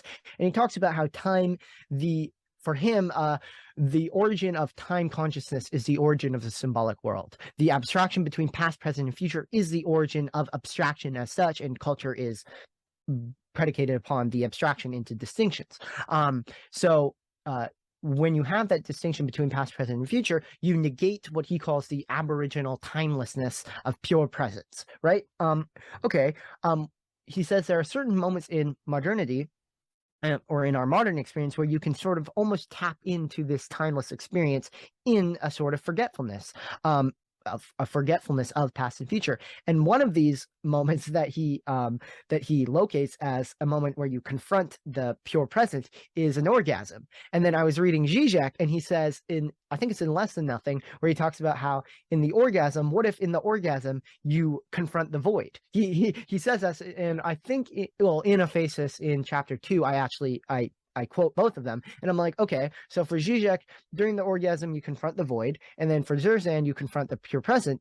Well, maybe it's because they're the same thing. Maybe that pure present is the void of the subject. So you can never have the So yeah, the pure present comes in the form of the subject, which is alone, and by without time, without the subject, and subject without the time, you miss the point.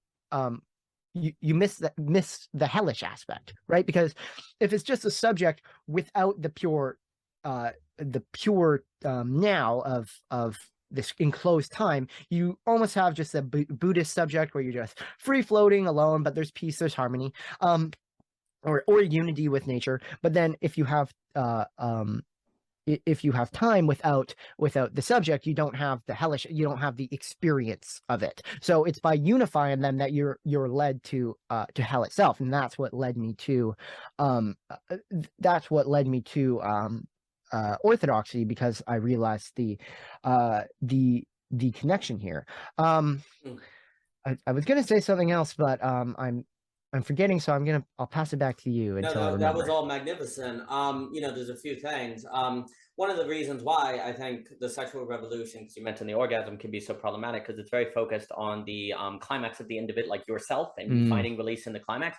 The sexual revolution might actually make the world a better place if it was focused on the climax of the other, but because that would have sex linked in a communal ontology. But actually, what has occurred is, Mary Ebstadt will talk about, a lot of people, is like everyone, like women tend, like unhappiness is actually higher. Like after the sexual, men are unhappy. Everyone is unhappier. Like, and that in of itself, for me, is evidence of the hell of the self-relating negativity, because the sexual revolution is so focused on the climax of the individual, of you, and you finding release in it, as opposed to you providing release for other people or providing climax for other individuals, right? So it's always very interested in how, in the background of a lot of the talk of finding, enlightenment or sexual liberation, is actually a logic of pulling you into the self-relating negativity, right? Because you're focused on you and you finding sexual liberation and different things like that, as opposed to helping other people or your spouse, and that would lead you into a marital context, right? And that's where, in the theology of the body, John Paul will talk about Eden as kind of a virginal nuptial unity, where there's like it is defined by a kind of sexuality. It's an excess of sexuality, but not of individuated, it's a communal sexuality, and that's where the Trinity has an eros character to it, right? And see, the problem is we tend to think of eros purely in terms of the self-relating negativity, like in terms of the individual, and that of course kills it. Everyone's unhappy. It doesn't work, and that's where that goes to show you right there, because to get into the pragmatics, right there, I think you see the Washington Post just a few weeks had a story on this. Like, no one's having sex. There's none of, like, no one has interest in it. Obviously, pornography has done a lot of that. But it also shows you, for me, that is empirical evidence of what self-relating negativity does if it doesn't move into communal ontology. It kills everything. The very things that it claims to liberate destroys everything. And so that's like empirical evidence of it. And so, for me, the question then kind of becomes, if indeed there is something about self-forgetfulness, which it's funny because in the same way that we talked about the inversion of the heaven hierarchy and the hell, like dementia in a way is a revelation. That's a kind of self-forgetfulness, but it's the forgetting of self by its loss, like the self-effacement is what I would call that. Whereas, heaven is self-forgetfulness. It's not that the self is lost, it's that you forget the self so that it can be given to you by the other, right? And be reconstituted by that identity. So then there's the questions of what does it pragmatically look like not to think of yourself? Because it's one thing to say, oh, I should be self-forgetful and have that an idea, and believe you do that when you do not, as opposed to what is the phenomenological way that one carries themselves in the world when they actually are self-forgetful. Because I think that then is, what does it feel like to be engaged in communal ontology, which of course, if you're too concerned about your feelings, that pulls you right back into the self-relating game. So this is where it's really difficult. Like, how do you not self-relate? Because you kind of have to forget about even self-forgetting in order to do it right. Because if you're like, oh, let me like check my journal and make sure I was self-forgetful today, well, then you're self-aware, right? And this is to me, on this topic, which I find very interesting, I'm always struck by the way Bernard and I used to talk about that, like how Jesus is like an improvisational master. Like, no matter what anyone throws at him, he's got an answer. And if he's like able to heal someone, he doesn't even think about it. He's just like ready. There's a kind of prepared spirit where where whatever is thrown his way, he's able to kind of handle it and to respond to it in a manner that does not make him reflect, like that doesn't throw him off. Right? He's able to kind of keep going. And it makes me think, and I'd be curious what you think about this. And I mentioned this with Mr. Robson. You know how in like, Heidegger, I always reference this. He makes kind of that point where it's like, you don't notice a doorknob till it breaks, right? Like you just use it. It's when it breaks that you notice it. And otherwise it's invisible. You just kind of keep going. It's almost like there's something about self-forgetfulness. In order to keep the self invisible, like a doorknob, you have to not break. You have to to go and not encounter anything that makes you break or reflect on yourself. And this is where I think about the fruits of the spirit.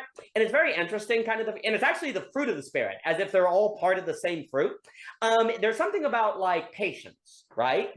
When you have the ability to get patience, there's nothing that like makes you angry. Because once you're angry, what do? You go, why can't this person hurry up? Why can't they service me? So now what? You pull back into self-relation. Like, right, you're now thinking about how you think about this person.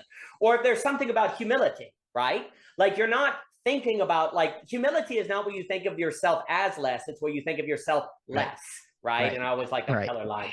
And so there's something about the fruits, I'd be curious, there's something about the fruits of the spirit that actually have something about carrying yourself in the world in a manner where you don't reflect on yourself. And you tend to reflect on yourself like when you like make a mistake or you're not able to handle something. That's why I was actually talking with Robinson. Like, one of the reasons, say, for example, I want to have the ability to say handle a chainsaw or to say help my neighbor fix their tree is because I don't want to go over there and think about like not be able to do it. And that makes me reflect on myself. And now I enter into the self-relating negativity, where then skill and ability, which you're not doing for your ego to say, oh, look at me, I know how to use a chainsaw. You're doing it so that you don't encounter a situation that makes you reflect on your inadequacy. And likewise, you want to be able to go and see your neighbor.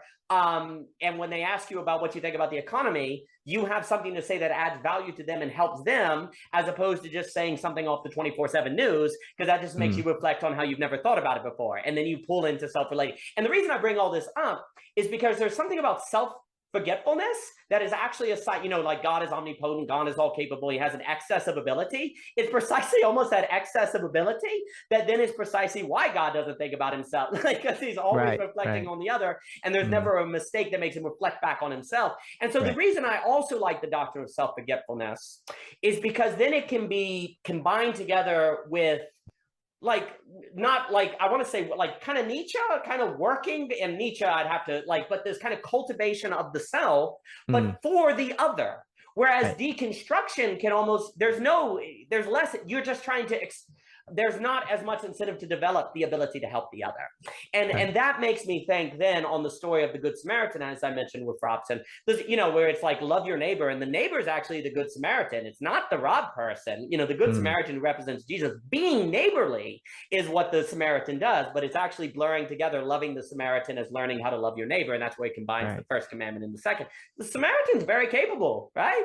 The Samaritan has the money. He can provide. He can pay for the lodging. He can take the robbed man to someone to take care of. So there's actually something about ability that is what is in favor of self-forgetfulness, right? And that then I think is important, because when it comes to the question of how should the Christian spend their time, it is not the case that, say, reading philosophy or learning how to use a chainsaw is egotistical. You're actually doing it for the sake of maintaining a state of self-forgetfulness. And this is how, this is why I see self-forgetfulness as useful, because then there is an incentive to cultivate one's abilities and skill and knowledge in a very constructive way, but not for your ego, but precisely so you can maintain a phenomenological experience of communal ontology and self-forgetfulness. So those are things I think about.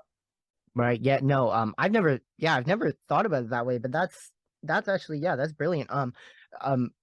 There's a lot to say about that. I mean, firstly, I would say with the doorknob example, I never made the connection between like realizing a fault in yourself as that moment of the ego, right? And I think in the context of the story of the fall, Adam and Eve become aware of good and evil, like the knowledge of good and evil. But in becoming aware of the evil, it's through them. Like they see in themselves that, oh, we have transgressed. We have created the evil that we're knowledgeable of. Right. It's exactly. It's in the exact act. Right. And it's like, what is it that they're aware of? Well, it's the act. It's themselves. It's themselves as the ego. So it's a purely imaginary reality. And as what you were saying, so I would say, exactly. With like when it comes to sin or missing the mark, and even just an imperfection in talent, I think that ultimately sin would be more primary here, because there are saints in our church who demonstrated perfect humility, and then they're like, I totally I'm a bad philosopher at this I'm not qualified to talk about this, but like they still do attempt that's interesting. There seems to be a boldness in humility, right? I think you're sort of getting at, there's a boldness in humility, where false humility is just as, oh, I can't do it, I don't have an opinion on it. But even these saints who are like monks who spend all their time praying, they're still willing to engage with these discussions. That's just from the lives of the saints that I've read. As what you were saying about there seems to be one thing connecting the fruits of the Spirit, like the virtues are ultimately end in self-forgetfulness, which I think just points to communion, because they all lead to communion. You can see the exact same thing with sin. They all end in self-relating. I think that with all of and this is why Chad Haag's video on the 7 deadly sins in Hegel, I believe, is one of the best videos on YouTube. That he did the work for me, because I realized that just as what Hegel was saying about how every mode of consciousness is ultimately the subject, I was like, well, what if every single sin is ultimately the subject as well? It's ultimately reducible to the primordial sin of pride, which pride just in the sense of self-autonomy, affirming the ego over the other.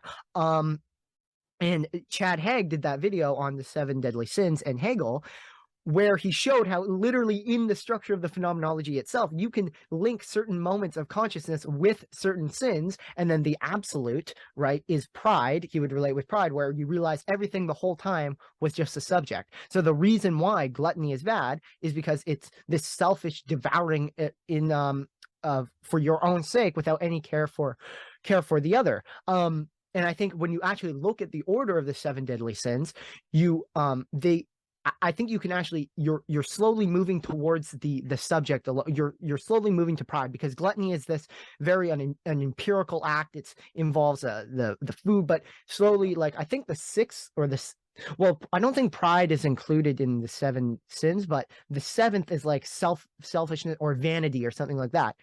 Very close to pride, right? So it's like the further you get in the descent of the sins, the slower you get to just It's just me. It was just me all along. It was just me and my ego. On the topic of sexuality and the sexual revolution, yeah, that's a great point. With something that people don't like to talk about or makes them uncomfortable is the fact that the sexual act, like the conjugal union, is mutual interiority in the most fullest bodily way possible on the earth. Like there's no point in being uncomfortable talking about it, because that's just how God created us. And like I personally take the opinion that there was going to be sex in paradise, like it just wasn't going to be stained by lust. And one thing that points to that, at least in my tradition, is a tradition that is recorded by John of Damascus, Saint John of Damascus, and also was revealed, according to a man named Saint Paisios, a 20th century monk. It was revealed to him in essentially communicated to him that while praying that this is true. It's called the dispassionate conception of Mary, where there's an idea. And I think that this is an ancient tradition that got perverted into the Catholic notion of the Immaculate Conception, which Orthodox don't typically accept. But it's called the dispassionate conception because we believe that the conjugal union between the parents of Mary, the Mother of God, was dispassionate, not in the sense of no pleasure, but in the sense of there was no prideful trying to take for my own self. It's a full giving. That's what dispassionate means in the sense. It's a full, the fullness of what sex was supposed to be. And then this is a traditional Christian view.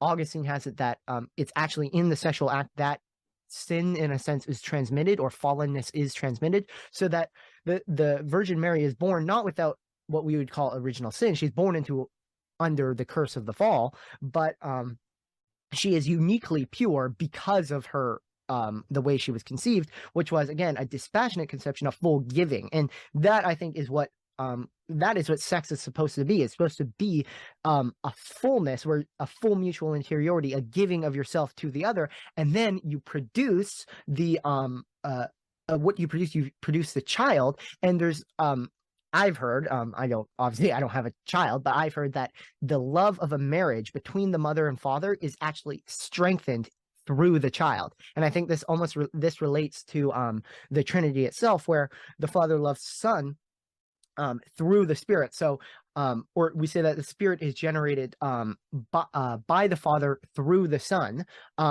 This is, and it's like and then the Spirit is made to manifest the unity and reveal the unity of the Father and Son. In the same way, I think the child is a revelation of the unity and the love of the Father and Mother. So it's a similar structure here.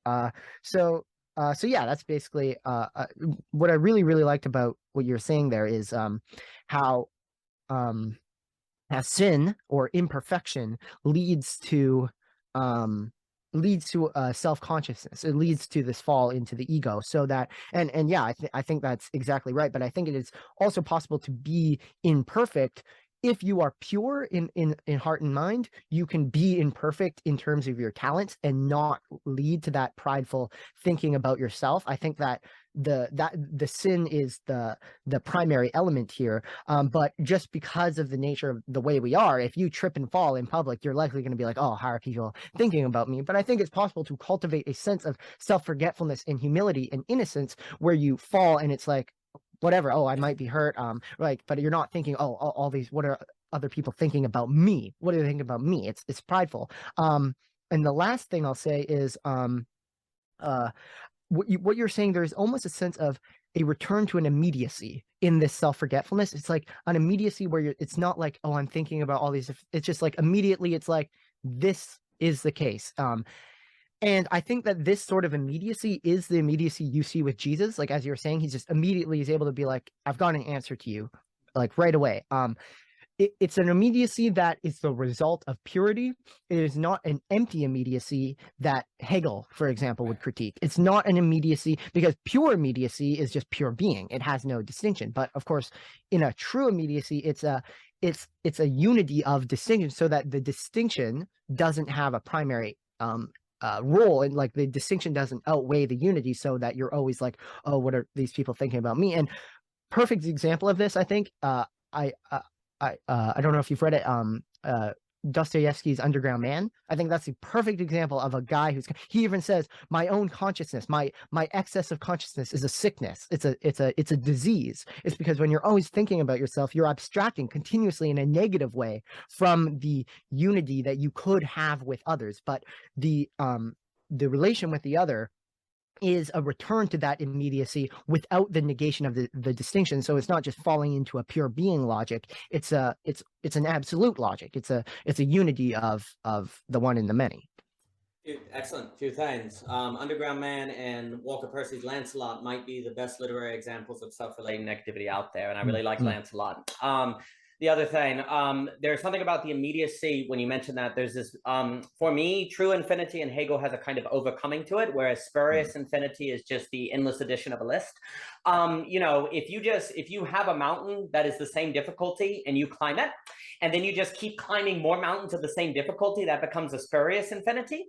Whereas a true infinity means you overcome that, but then you overcome a harder one. It's still mountain climbing. There's a repetition, but the repetition always is a sublation because you're having a greater and greater difficulty. And what's interesting is in the immediacy of Jesus, you see spirit rising to the occasion.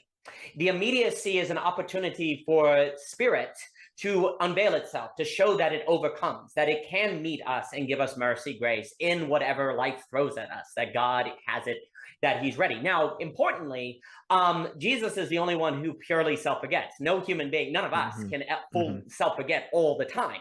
But we can fail better, right? Like if you're going to trip, you're going to make mistake. Even if you know how to use the chainsaw, you don't necessarily know how to fix the broken pipe in the bathroom. So there will be plenty of opportunities for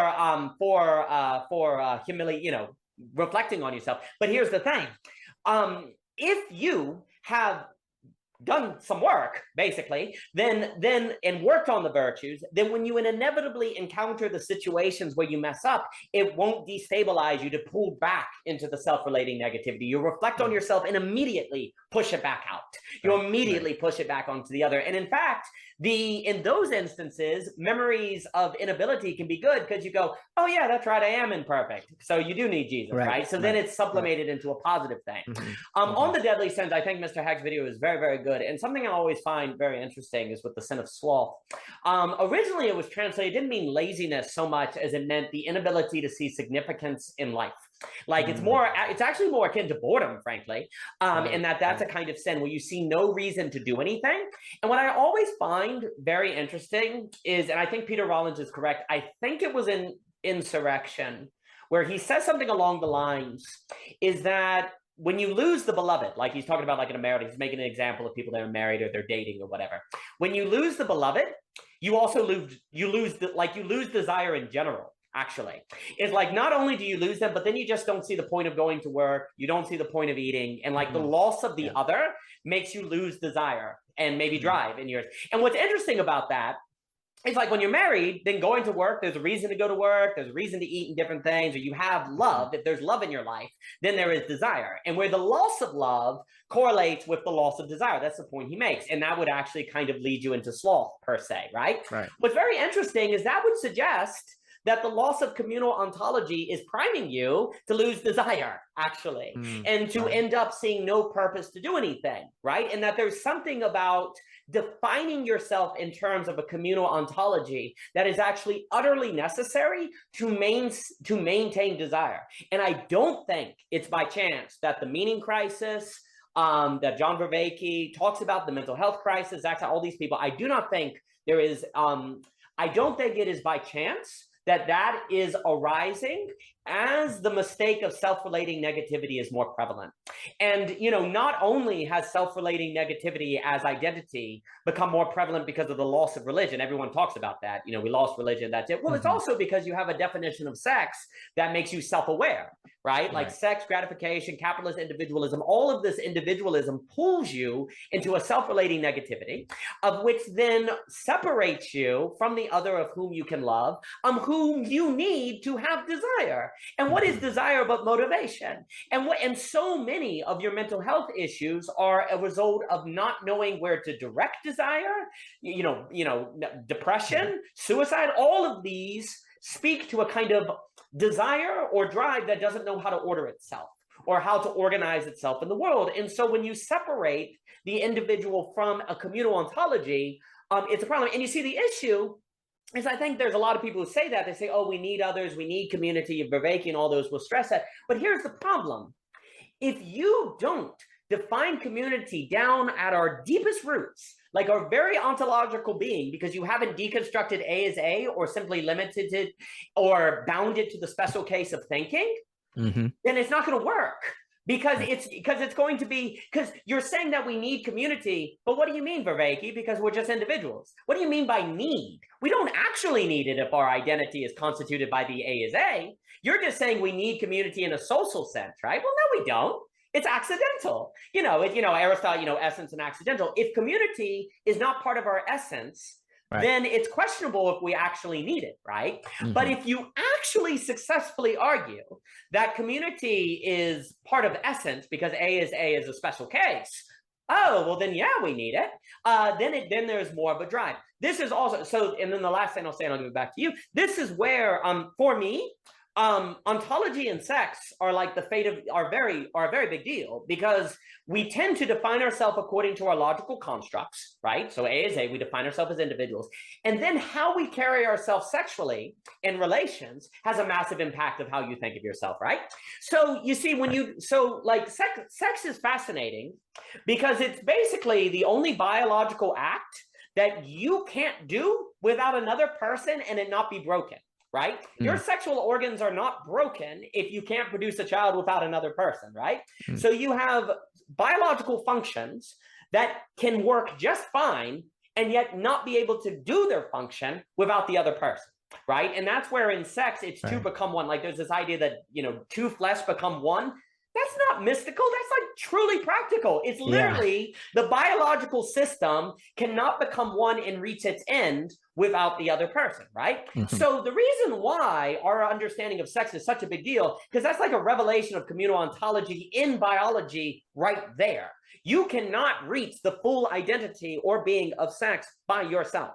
And if indeed sex, because I completely agree that sex is not like a sin, like it's in paradise. There indeed are these different things, and I really do like it would be a very large topic. But there's a book called The Theology of the Body where John Paul II in Catholicism goes through all this, and I think it's an important text.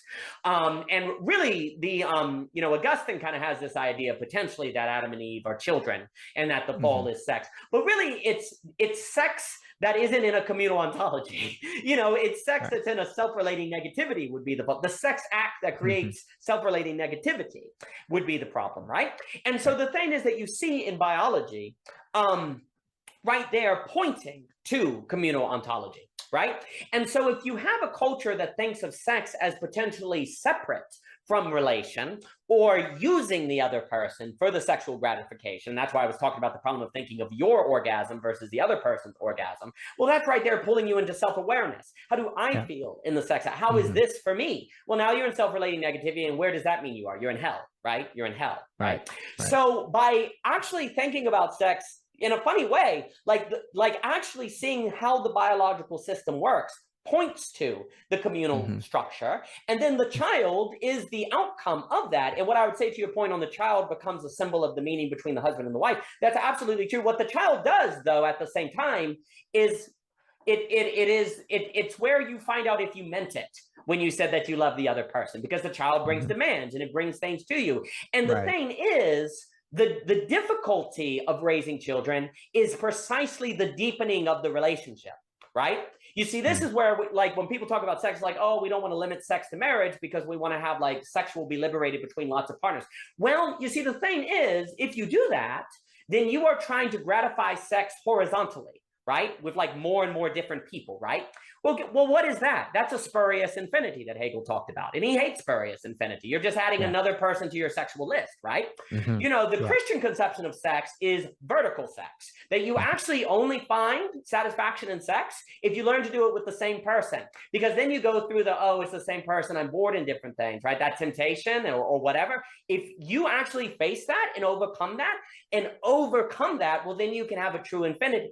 because overcoming and true infinity comes together. And then sex becomes far deeper than a mere orgasm. It becomes the permeating horizon of your entire relationship. The tragedy of Eros when it's in the spurious infinity is that Eros is actually restricted simply to the intercourse act, as opposed to Eros permeating the entire horizon of your life, which indeed is what God intends. Eros is to be is beauty, is the entire drive of life. And this is why I think that when you don't have the beloved, it's just like Rollins says, you actually lose desire for your entire life, because your relation with the beloved trains you to make the other deep in your life, through that true infinity, of which then becomes part of your essence, of which then permeates your ability to desire, and you don't fall into the sin of sloth. And so the way that a society treats sex, and really, indeed, if you realize that the sexual organ can only reach its function with the other, that right there is a kind of biological testament to the inadequacy of A is A. Right? Because the sexual organ can be itself to itself, and it can't do what it's supposed to do. It needs something outside of itself to reach its function, right? So so sex actually is, in its very biological structure, evidence that a self-relating entity is incomplete. And so the fate of sex has a big impact on how the whole society thinks about itself. Absolutely, yeah. The point you made a little earlier about if, in order to demonstrate the self-relating ontology, in order to counter it, we need to show how, for example, with sex, it's constituted by communion, right? And I think you can demonstrate the same thing with subjectivity. You can demonstrate the same thing with time. You can, in a way, you can demonstrate it with space, but that's a little more difficult. It's a complicated topic, but like, yeah, I would say like, as I was saying, the best defense is a good offense. We need to show how the communal ontology provides the best conception of reality, and self-relating actually provides a poor definition of reality when you get down that. And that doesn't mean that we simply don't take into account self-relating at all. The self-relating is a part of our reality, and we need to confront it. As you were saying, it's like it's about so there is a point where as fallen sinful creatures, you need to recognize your self-relating negativity, and that's where I think the usefulness of something like Christian atheism is. But I don't think it's an end in itself. You need to have the moment of repentance. So you recognize and then you repent, because if you recognize and then you try to do what Zizek does, and you try to affirm it, you affirm that negativity, you affirm the sin ultimately. Well, this is actually in the Eastern Church, many church fathers said, well, Adam and Eve were expelled out of paradise not immediately after the fall, but when they committed their sin, and then God confronted them, and they didn't repent, but they blamed the other, right? So it's that doubling down of sin with the consciousness of it that is actually will dig you deeper into the whole. And with Zizek, obviously, he's not working within a genuinely Christian framework, but I think if we were to translate what he's doing into a Christian framework, that's what you're doing. You're digging yourself more into it without the repentance. So you recognize your sin, right? You need to subjectively appropriate it, right? In order to separate yourself from it. And the way you separate yourself from it is in Christian theology, it's by giving yourself to Christ and becoming interior to Christ, dying in Christ, and you will die your full personhood. You die, right? But what is resurrected after is you in the absence of your sin, because Christ, by his infinite power, destroys the sin in you. So separates, that's what it means to separate the wheat and the chaff on a subjective level. It's to separate that sin from you, throw the sin into the eternal fire. It's gone into the outer darkness, and what's resurrected is you in perfection. So that really is, if I were to summarize what I guess the strategy should be for introducing the communal ontology into the philosophical sphere. It's about showing the limitations of self-relating and the fact that communion is present in the reality around us, in time, in sex, in subjectivity. And in this way we can but also while recognizing that it's not just pure communion. That's why it's such a difficult thing, because there is self-relating there is self-relating that must be accounted for. But I think Christianity does account for this because of ideas like the fall, sin, and hell, which are Christian concepts, right? Because they're in the Christian paradigm. It's just that Christianity provides a way out of them. And I think that's something unique to Christianity with the conception of the Trinity, and of course with the conception of the incarnation, where God empties himself into the world, right? He gives himself fully to creation, and so that creation may enter fully into him. And that is communion. That is communion in its essence. Magnificent. Well, as we come up on the close here, and just to bring, and I appreciate so much for your time and your magnificent work, a few things. One, if we could not self-relate, then the violinists could not practice the violin so that when they're in the community with the symphony, they do a good job. The funny thing is we tend to self-relate when we're around other people, and that's where we become pathological, egotistical, and neurotic. But then when we have our own free time, we tend to actually self-forget watching Netflix and like consumer forget, when we actually need to do the complete opposite, where we forget ourselves, we're around other people to make space for others. But then when we're alone, say in our free time, we think about, do I actually know how to use the chainsaw? Do I actually have things to give my neighbors so that when I see them, I can help them and love them, right? So part of it is using self-relation in order to be prepared for the encounter of the other so that we can forget ourselves in the presence of the other. So in that way, we take account to the subjective reality of the self, but in service of the other, when it seems more natural to say, remember ourselves in status anxiety and in egotism around other people, where in our free time, this is why consumerism is so problematic. We tend to forget ourselves in our consumption. So we tend to get it exactly backwards.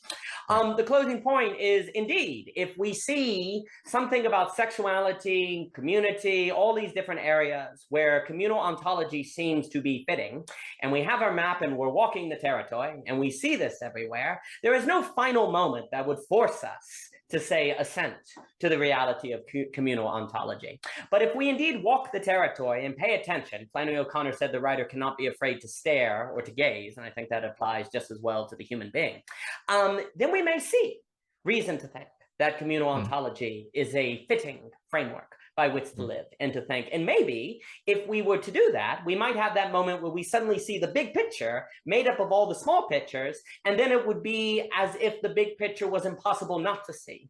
It would be there forever, and it would be impossible to go back to a world where you didn't see how all the little pictures came together to make that big picture. And it's a book such as yours that provides some and many of those little pictures, without which there would be no possibility of seeing the big picture, of which we can develop into if we just enter into the space where we're willing to see it. And because of the work that you're doing, it makes people willing to see it. So thank you for what you do. Thank you for your time today, Trey. I appreciate everything you do, and well done on the text, my friend. It's been a joy.